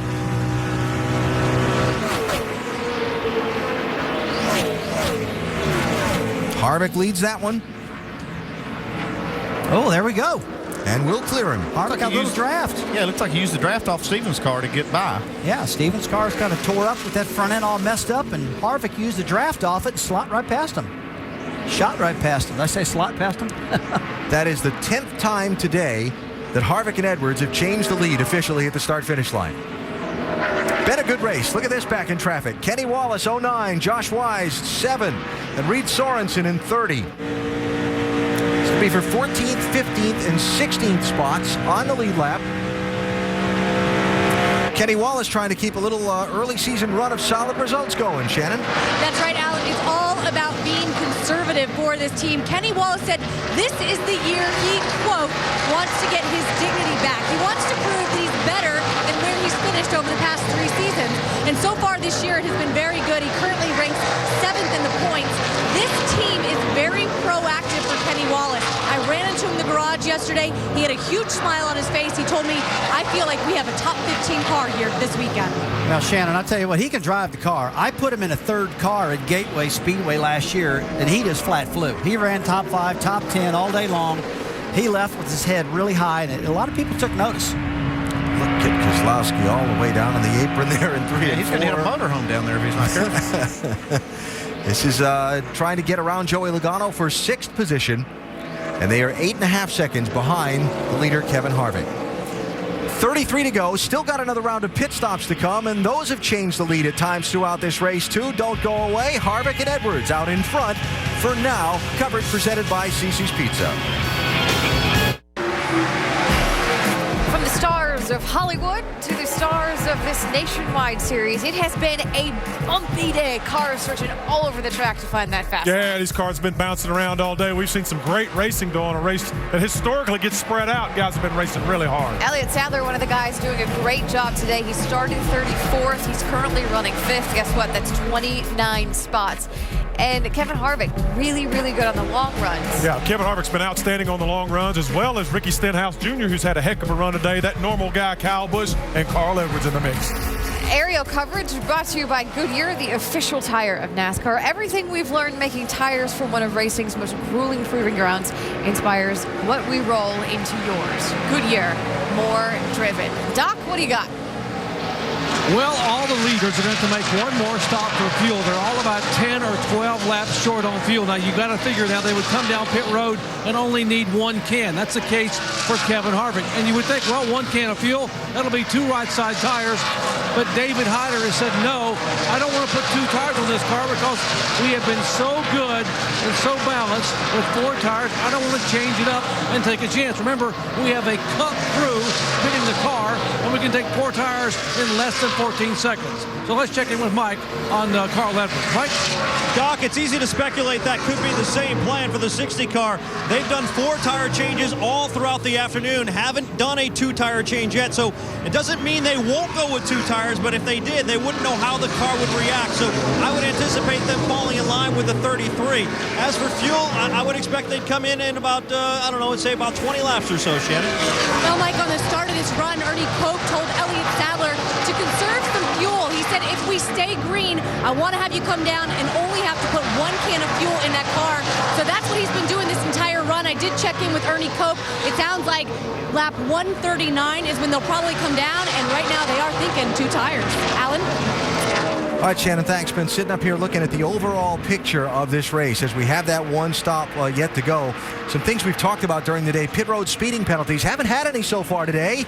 That last stop, if it's under green's a good opportunity. Kevin Harvick and Carl Edwards have traded the lead on pit road each of the last 2 stops. Whoever came down first came out second. Money stop coming up for these 2 guys. And that strategy and the tires and fuel and so on, Andy, while these front guys, as we heard the reports, are going to want 4 tires, you think it's an opportunity for some of the guys behind them? Yeah, it is. We talked about, these 2 cars right here, Kevin Harvick and Edwards, have been the cars to beat. When you look at Stenhouse and even back farther than that, Elliott Sadler, maybe even Trevor Bayne, this is their opportunity to roll the dice and get 2 tires or no tires, just try to stretch it out, get half a can of fuel, try something that might be able to beat these fast cars. But I do agree with the strategy of the front two taking 4, but it is going to create an opportunity. See how far back Stenhouse has fallen from the leaders. He's now 4.5 seconds behind, so that is what puts them in that position. Andy's describing there a second ago of, try something. Well, the two-tire stop's not a bad idea, like Andy said, if you're back behind a little bit, because, we generally have a green and white checkered restart with these races, but this particular race today doesn't have that look to me. It just doesn't look like we're going to have some wrecks late. Brad Keselowski, short pitting. What do you think, Mike? Well, the car has become such a handful, guys. He radioed in a few laps ago saying it's so loose I can barely drive it. So they can't go much further without running the risk of wrecking this race car. So instead, they'll have to bring it down pit road. They'll make an adjustment, a 4-tire change, wedge adjustment as well on the 22 as they complete service down the right side and move around to the left side on Brad Keselowski. If you're going to get 4 tires, you want to have enough laps. Down on pit road as well now as they make service to that race.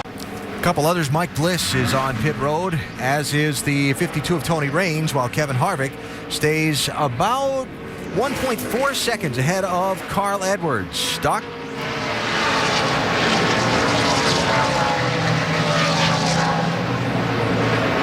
Mike Bliss in the 19 car. What an effort they have put in today. Mike Bliss, an underfunded team, minimal tires, minimal people on pit road, trying to make it all the way on fuel and trying to get a good top 20 finish, which allows this team to have more funding to run week after week. Guys? All right, Doc, thanks. Change of position here. Eric Almirola trying to take 8th spot away from Mark Martin.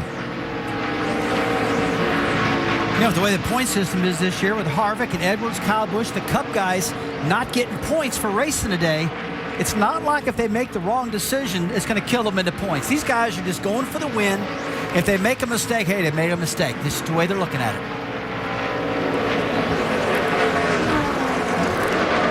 It's a different philosophy if you're just going for the wins versus going for the points.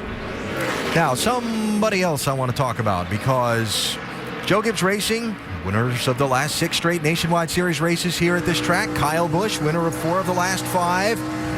I hear, hasn't had the best car all day, right? Talked about right from the start of the race. They really weren't pleased with the way their car was completely and weren't sure what they had. I hear Jaws music playing. Dun, dun, dun, dun, dun, dun, dun, dun. Here he comes. Yeah, he's been stalking these front two. Well, they generally have the fastest pit stop. Joe Gibbs Racing are incredible on pit road. Look at this. That's going to be 2nd spot. Carl Edwards. And you look at the speeds, he's identical with Kevin Harvick. Kyle Busch is right now, a little faster than Carl Edwards. So it's visible now on Carl Edwards. You can see he's pulled right up to the back bumper. More green flag stops, Dave. Justin Allgaier was running 10th, Alan. The car was pretty well balanced, so he didn't ask for any adjustments other than 4 fresh tires and full of Sunoco fuel. But he said to himself, I'm going to have to go back to the top of the racetrack and try to find where this car will run fastest. He's gone. Now, of course, all these guys that have made green flag stops needing the race to stay green through the finish so they can get the benefit of the fresh tires and not get trapped by the caution flag as well, and let these guys that are out there in front of them pit under the yellow flag. First pit road speeding penalty of the day. Charles Lewandowski, too fast entering pit road. What was it I said about that last green look flag at that. stop? Look at the run. Right. Oh, okay. Oh, I was going to say, man, here comes Carl Edwards down pit road. Speed now 4,800. 18 to go. How much does this force the hand of the 33, even if he can stay out there a little bit on fuel, to come in soon? Wait on gas. I think he said don't wait on gas. Do not wait on gas. Do not wait on gas. 4 tires. 10 away around the 99. Here he is, Mike. And you just heard his crew chief, Mike Beam, say, do not wait on gas. Carl had radioed in not too long ago saying the car's good for a while, then it starts to lose a little bit of grip. They've made a series of air pressure adjustments. They'll do that once again. 4 tires the call in the 60 car. As the fuel can goes in, they complete their work on the left side, and Edwards is away. Well, I tell you, Kevin Harvick's going to have to get this thing down pit road pretty quick. See, Edwards, after those new tires pulling out, if Kevin waits too much longer, Edwards could get a big lead on him. Yeah, these new tires can be a second faster per lap. So the more laps that he gives Edwards on new tires, the more gap he'll close once he makes his stop. And at the same time, all these crew chiefs looking at their caution histories that say we've had a late caution in 4 of the last 5 races here in California for the Nationwide Series. Oh boy, Trevor Baines in, Mike. And Trevor Baines, crew chief Chris Andrews telling him to put on the brakes, coaching him into his pit stall as the team goes to work on the right side of that car. Seeing a little bit of damage there, it appears, on the right quarter panel. Didn't see when that happened, but obviously a little bit of damage on that car. 4 tire change for the 16, Doc. And Rusty, David Hyder heard you. He knew he couldn't leave Kevin Harvick out there because he would lose too much time. To the 60 car of Carl Edwards coming in, 4 tires for Kevin Harvick. Remember, he cannot speed exiting pit road. A lot of concern about that. Shannon. Well, Elliott Sadler says he still needs some rear grip, something he's been fighting all day, loose conditions. Ernie Koch told me they were going to take 2 tires. Elliott Sadler's down and away. Here's Jason Leffler in. Dave? Alan, our in-race reporter, comes in for 4 tires. Track bar adjustment. They hadn't gone the right way on the last stop, they feel like, so this car was very, very loose in, no drive off. He's going to get that adjustment in 4 tires. Shannon? Kenny Wallace says the low groove is working for him. This is the best the car has been all day. It's going to be 4 tires and fuel for Kenny Wallace in the 09. On the right side, that's big. Carl Edwards has unlapped himself, and there he goes by Kevin Harvick. He's unlapped himself to Kyle Busch. Remember, Kyle has yet to stop. You take a look at how big a lead Kevin Harvick had on Carl Edwards. He waited 1 lap, and look how much it killed him on lap time. Doc. Eric Almirola, his best run of the year thus far, trying to get his first top 5 finish, and Pop Fury has made the call for 4 tires and 1 can of fuel. Shannon. Reed Sorensen's been battling this car all day. He says it still feels like it's rolling over the front. They're going to get some fresh tires. Remember, they saved these tires for the end of the race, told his crew chief he wanted fresh tires for the short run, and that's what he's got right now. Mike. Ricky Stenhouse in now as they go to work on that car. He's been pretty happy, although it started to fade a little bit. Started to get a bit loose toward the end of that run. They're going to go to work there, and they make a slight air pressure adjustment with a 4-tire change for the 6, Dave. Mike, 11th place was the best that Brian Scott could do on that last run. A wedge adjustment, half round down on the right rear for him. 4 tires here on lap 136, just clicking off about 137 now. Just a few laps left in this race. Brian Scott's crew finishing, and he's up pit road. Doc? And Jason Ratcliffe is calling Kyle Busch in. He had said we're going to take 4 tires, and now he's made a change. He's going to change 2 right side tires only for Kyle Busch. Roll the dice for the driver who won both races here a year ago. The right side tire back. And he is down and away. Right sides only for Kyle Busch. Don't speed. Get out on the racetrack. Eddie, the spotter there. Now watch for the 33 and the 60 to come into the frame. And see how Kyle Busch blends up with those cars. Here comes Edwards in front of Harvick. While Kyle Busch works the apron of turn 2, these cars enter turn 1. Oh, that paid out for Busch right now. He's got almost a 100 car length lead, way ahead of these guys. Kyle's up to speed, come down the middle of the back straightaway now, entering turn 3, and those guys are just off of turn 2. Well, here's going to be the telltale. How fast will those 2 tires be on Kyle's car? Will he be able to hold them off? This could have paid off for Kyle Busch. That's a big move. I don't know if I'd have done that. I would have done it. I was calling it all the way down. I said, if I was Jason, I would take 2 right there. Big opportunity for him. I will back that up. Andy was waving 2 fingers at us up here in the booth, said, you watch, 2 tires, 2 tires, and that is what Jason Ratcliffe has done. Kyle Busch led only 4 laps when he won this race last season. Terrific fight at the finish with Greg Biffle and Joey Logano and Brad Keselowski, and once again, you see the leader of the most laps has failed to win this race the last 3 times out. Kevin Harvick and Carl Edwards have by far spent the most time out in front today.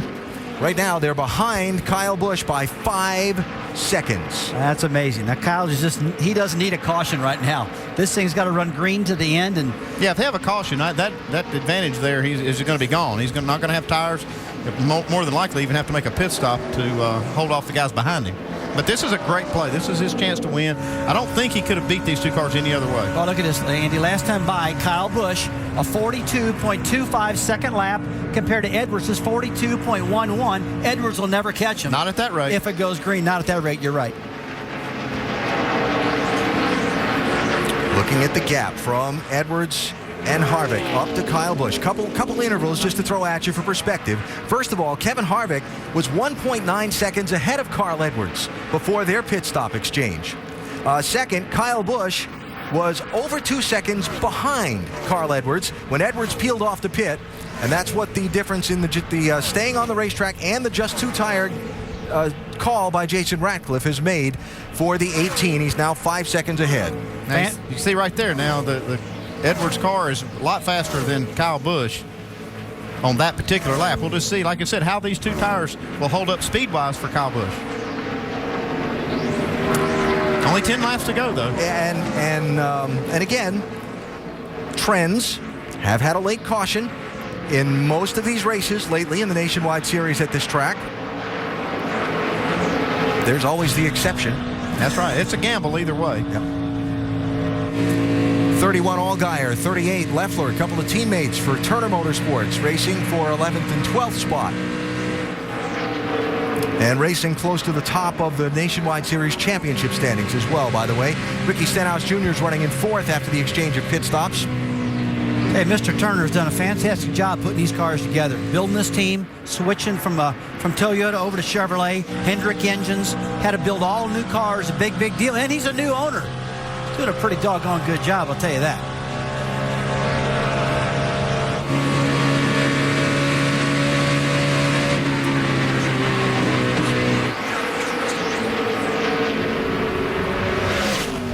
Okay, watch these lap times. I mean, it's still going to work out. If this thing goes green flag, Kyle's going to win this race. It's going to be close, though. If at this rate, it looks like that Carl Edwards will close up to him almost right to his back bumper. Kyle's going to have to really drive hard. And Carl, by the way, also has Kevin Harvick stalking him. Okay, let's take a look at this. Here's, see the 18 car coming on the back straightaway now. Enter in turn 3. I don't see the second place car yet. There they are. Look at there. There we go. See Edwards into turn 3. Busch already off at turn 4. Speeds within a tenth of a second now, that last time by. Kyle Busch a tenth of a second slower than second place Carl Edwards. So Carl's locked up with a lap car a little bit here. That is Reed Sorensen that they are trying to put a lap down. Sorensen already overtaken by the leader. He's in 15th position. Andy, you talk about Carl Edwards and Kevin Harvick here. Harvick waited 1 lap and lost all that track position to those new tires. It's just amazing what those tires do. Like I said, they're about a second a lap faster when you get 4 new tires. And he gave Carl Edwards, what, a couple of laps maybe? Yeah. To out there on those tires, so it was enough to make a difference. And you see it, look at Harvick now. He's a little out of control. You got to believe if you're some of the Cup teams watching this race today and seeing how big time those tires are, you'll take note of that and not let that happen tomorrow to you.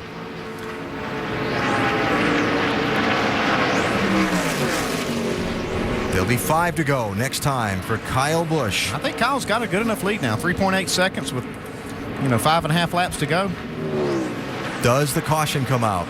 Don't jinx him, Al. Well, that's what he'd be saying. Yep. Please if the caution comes out, I mean, he'll be dead in the water. 5 to go. Well, Jason had to roll the dice like this. This is a great call. Andy, you're dead on about it, the 2 tires, because he was not the fastest car today. It was definitely Carl Edwards and Kevin Harvick, and Kyle was a distant 3rd. And by making this move, 2 tires, what a smart move. We saw Carl Edwards do this in the Cup race at Vegas when he beat Tony Stewart. Tony had really the best car, and Tony said after the race, he said, somebody's going to have to explain to me how I lost this thing. And if that happens today, Carl Edwards might be saying that same thing. Edwards working all he can. He's put a little bit of a gap on Kevin Harvick, but he's still 3.4 seconds behind Kyle Busch. Less than 5 laps to go. No matter how this turns out today, I got to believe this is a big turnaround for Kevin Harvick Incorporated today. They've got these cars better than I've seen them most all year long. This new car has been a struggle, he'll tell you. But this was a big move for these guys. Doc, got a report on this 33?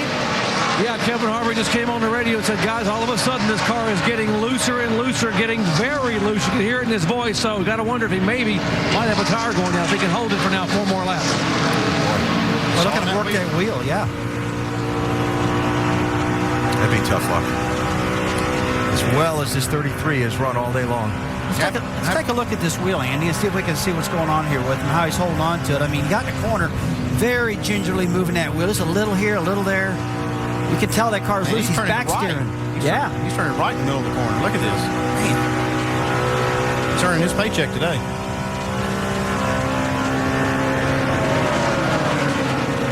Still running third. 3 laps to go.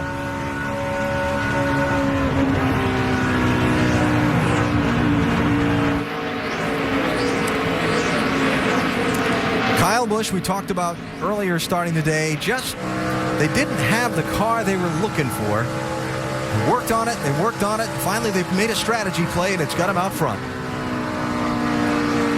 Like I say, that caution does not come out here in just a lap or two.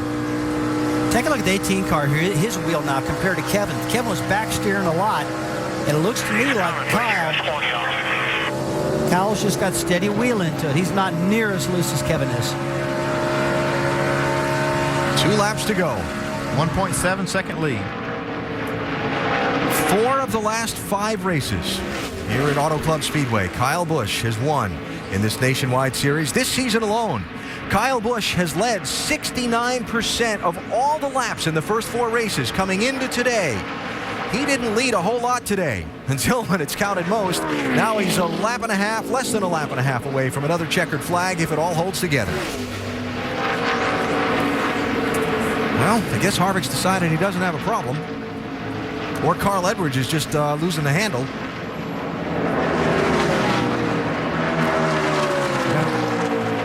That is for second place. Edwards holding off Harvick for now. They're behind Kyle Busch by 1 6/10 seconds. Kyle there on the right on his final lap, looking for another win. Oh, he's in the wall. In the wall. Whoa, here they come. He lost a ton of momentum right there. And that could be the race losing move right there. He's got to keep that momentum going into turn 3. As long as those tires are up still. Here they come. Edwards trying to make a run. Not going to be enough. That's all we needed. That's all we needed. Good job, boys. I can't believe it. We still won. Woo! Yes. Kyle Busch wins again. Boy, did they have to work hard for that one. Now, those are fun wins when you do it that way. That's too much fun, buddy. These are fun races to win for a crew chief. Whoa. Oh, look at this. Teammates. Coming to the stripe. This is forward position. Wow. Teammate, don't wreck it. Door, corner. That was for 11th spot. Tell me every point doesn't count. Oh, yeah. Great race today. Really a cool move by Jason Radcliffe with Kyle Busch. Well, 3 for 5 this season, Doc, and they kept the streak going here in California when for most of the day it didn't look like it would happen.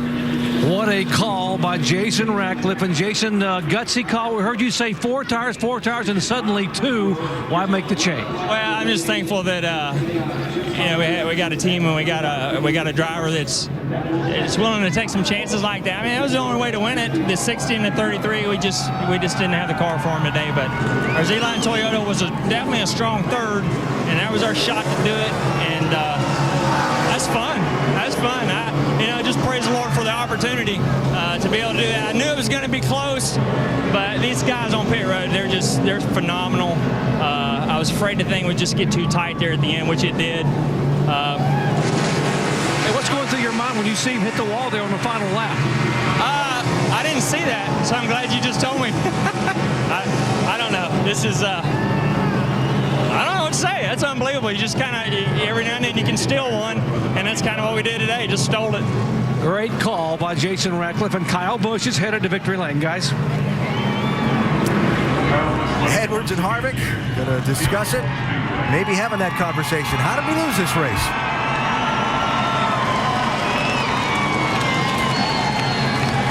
Career win number 46 for Kyle Busch in his 207th start. Going to come get the checkered flag.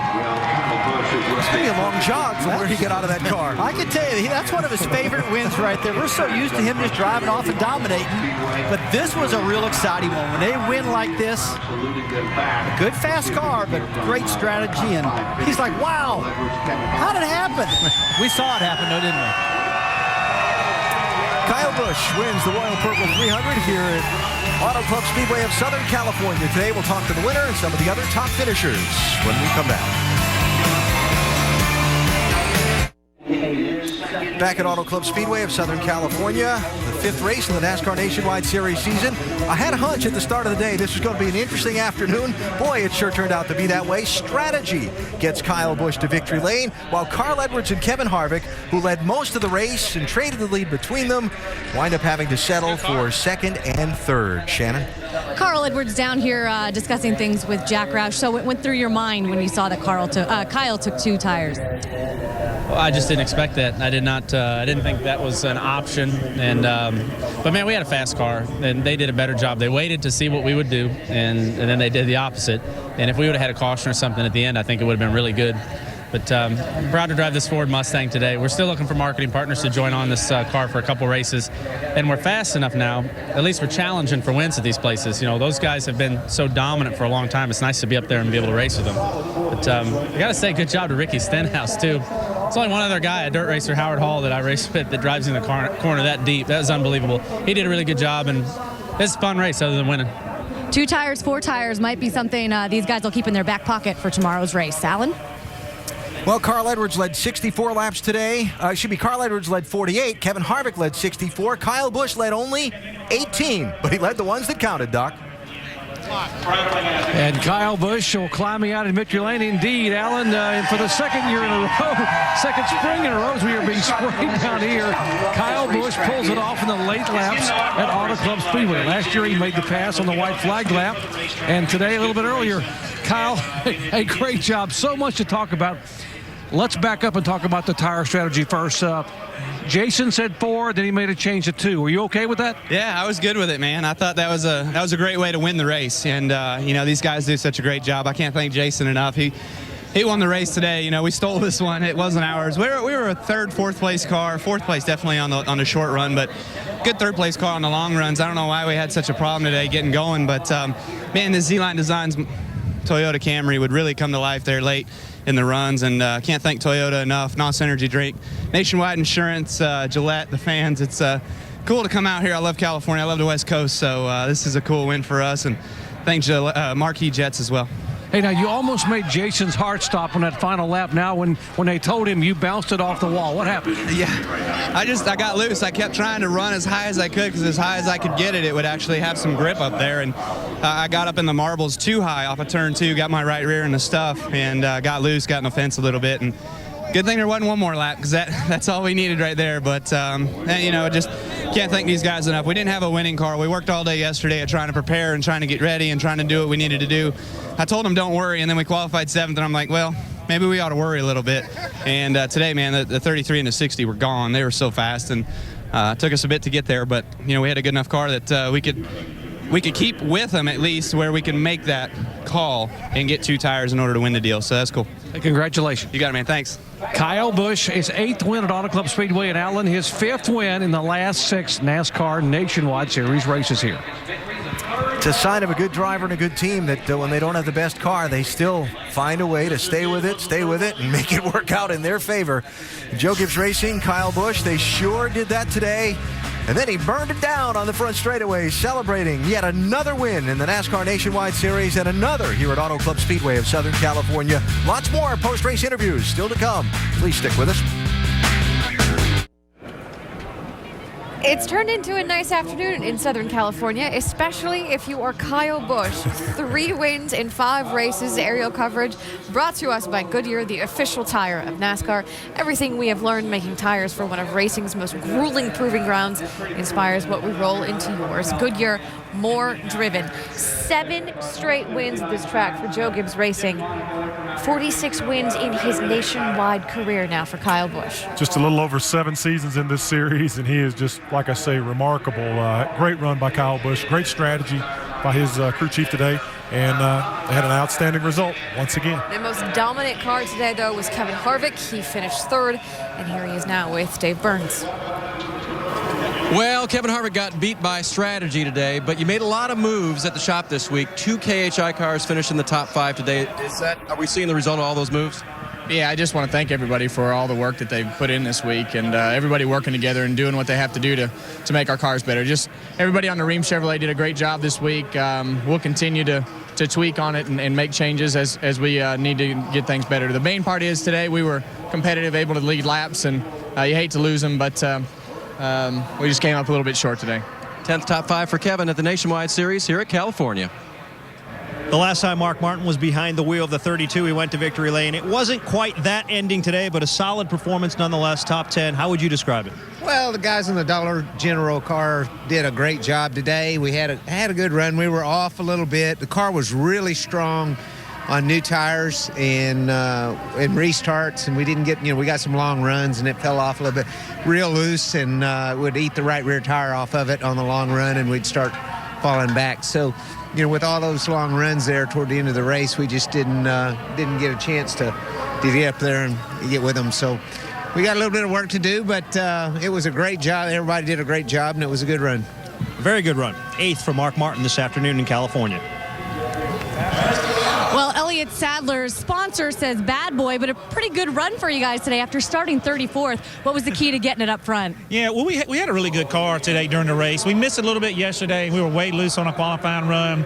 So proud of everybody at KHI. The last 2 weeks, we've really been getting more comfortable with this car. We're learning a lot of stuff about this car, and today was a great run for us. And bad boy buggies, I thought we had a pretty cool race car. I love the paint scheme on it. It's camouflage. Of course, I'm an outdoors guy. So a great day for us here in California. You talk about overcoming adversity the past 2 weeks.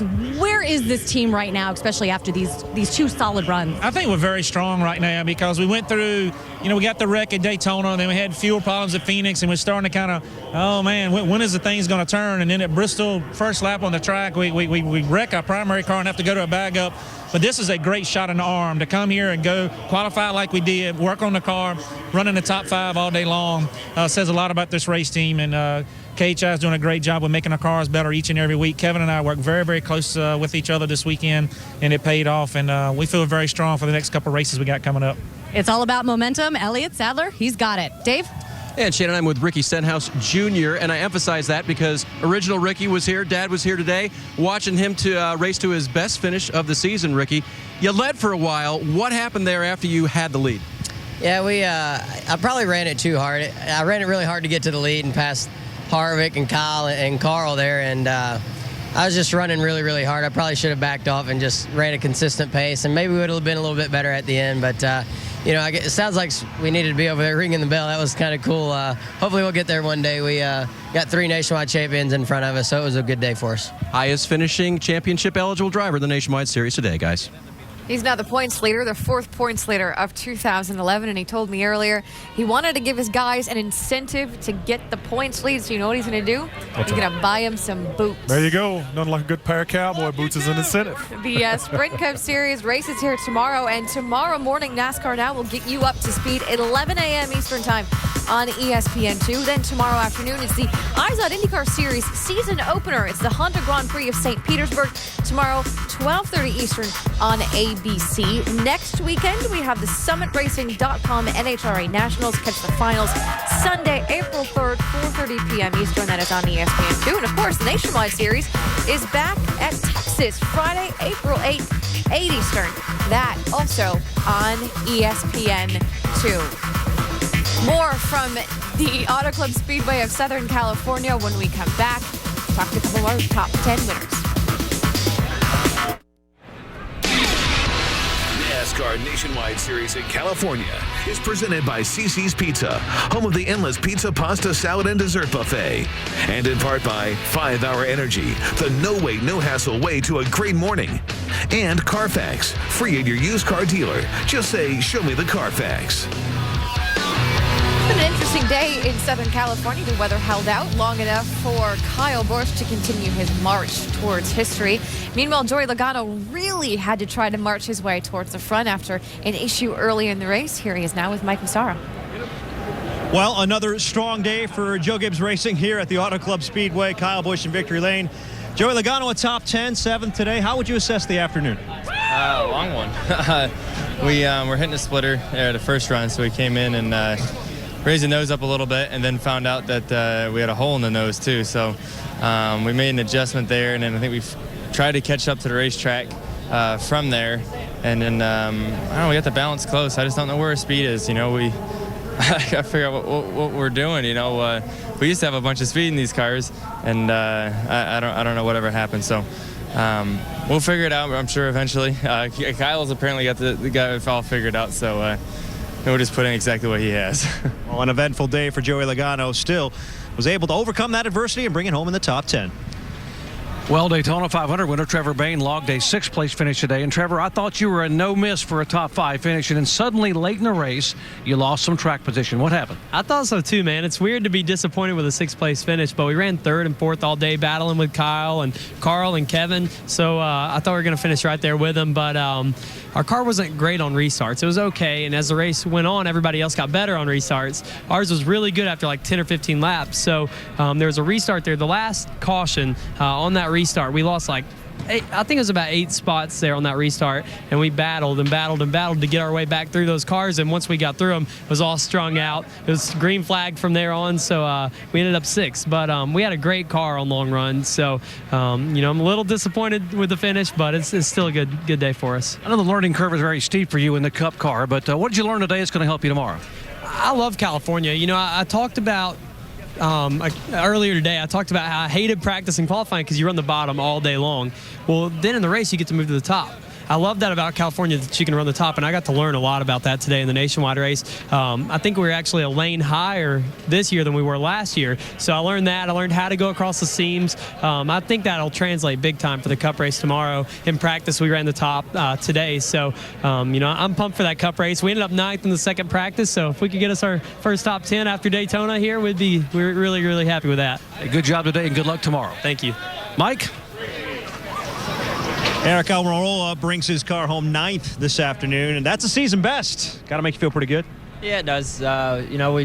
We finished good at Bristol, had a top 10. Come here, get another top 10. Really proud of everybody at Junior Motorsports. We got to work on getting top 5s next, and then we'll work on winning races. But really happy with our Ragu Chevrolet today. It drove good at the beginning part of the race, and then as the pace slowed down, we just got tighter and tighter and never really could get it back. So we led some laps. We showed that we can run up there, and we let it get away from us a little bit there at the end. But all in all, good day. Proud of all the guys on the team. Pops and everybody brought me a really good car, so happy about that. Earlier this weekend, Pops Tony Uri Sr. expressed his frustration with the way the season has gone so far, but this is certainly a step in the right direction. Almirola is 4th in points, and it's kind of fitting because we now have our 4th different points leader of 2011. Yep. Ricky Stenhouse Jr. now leads the way.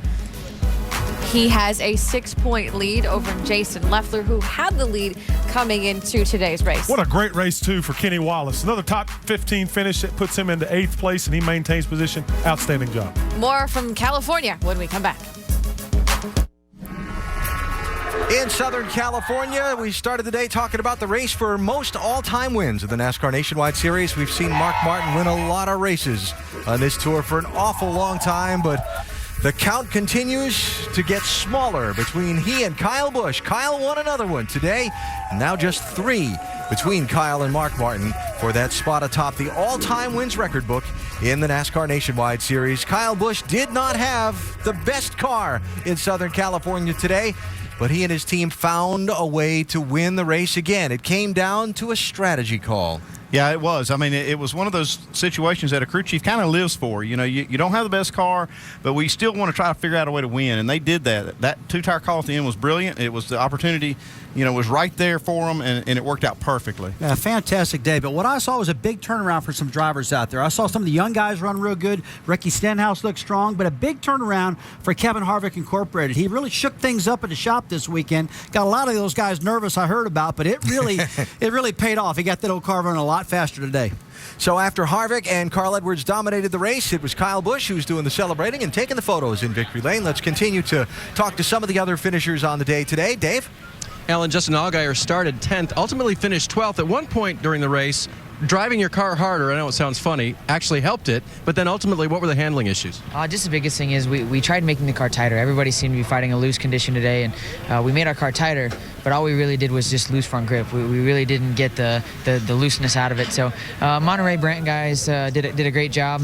They worked hard. I mean, you know, they every pit stop, I think we were throwing the kitchen sink in it, and we just never really found that one thing that helped us. So, you know, we're going to go back home and work on it and try to figure out some stuff for Texas. I think, you know, some of the things that we fought here, we'll fight in Texas. So we're going to hopefully go back and get it all figured out and see what happens next couple weeks. All right, third in the championship, Alan. Not that far behind. Dave, thanks. And Allgaier and the rest of the Nationwide drivers going to pack up now. They have an off weekend next weekend. Then it's on to Texas Motor Speedway. That's a Friday night race, April 8th. On to Talladega, Nashville, and Richmond to round out the month of April. Tickets available for all of those races. NASCAR.com/tickets has information. More post-race from California coming up.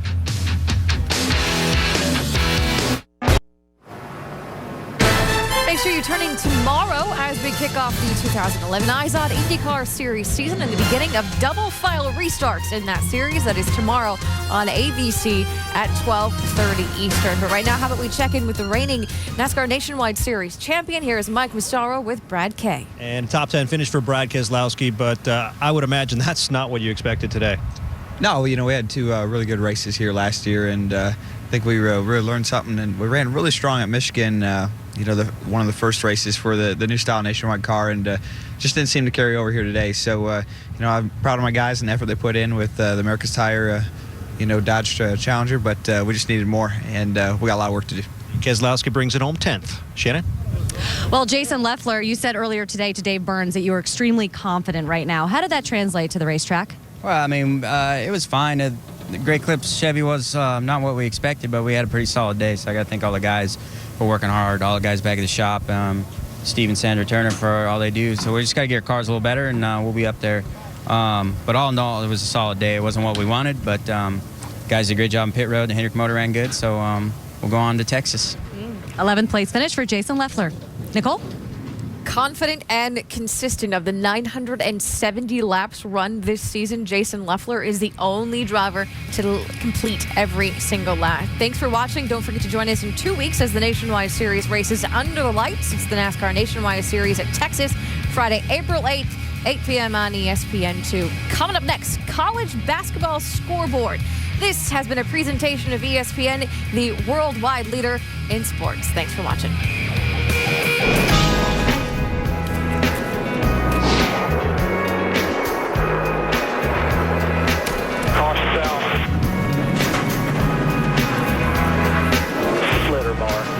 Try to get more out of the car going down to the bottom of the racetrack. I'm getting loose.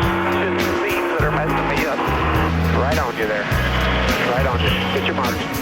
Gas it up. All right, man, coming this time. You want to do it? Right size only?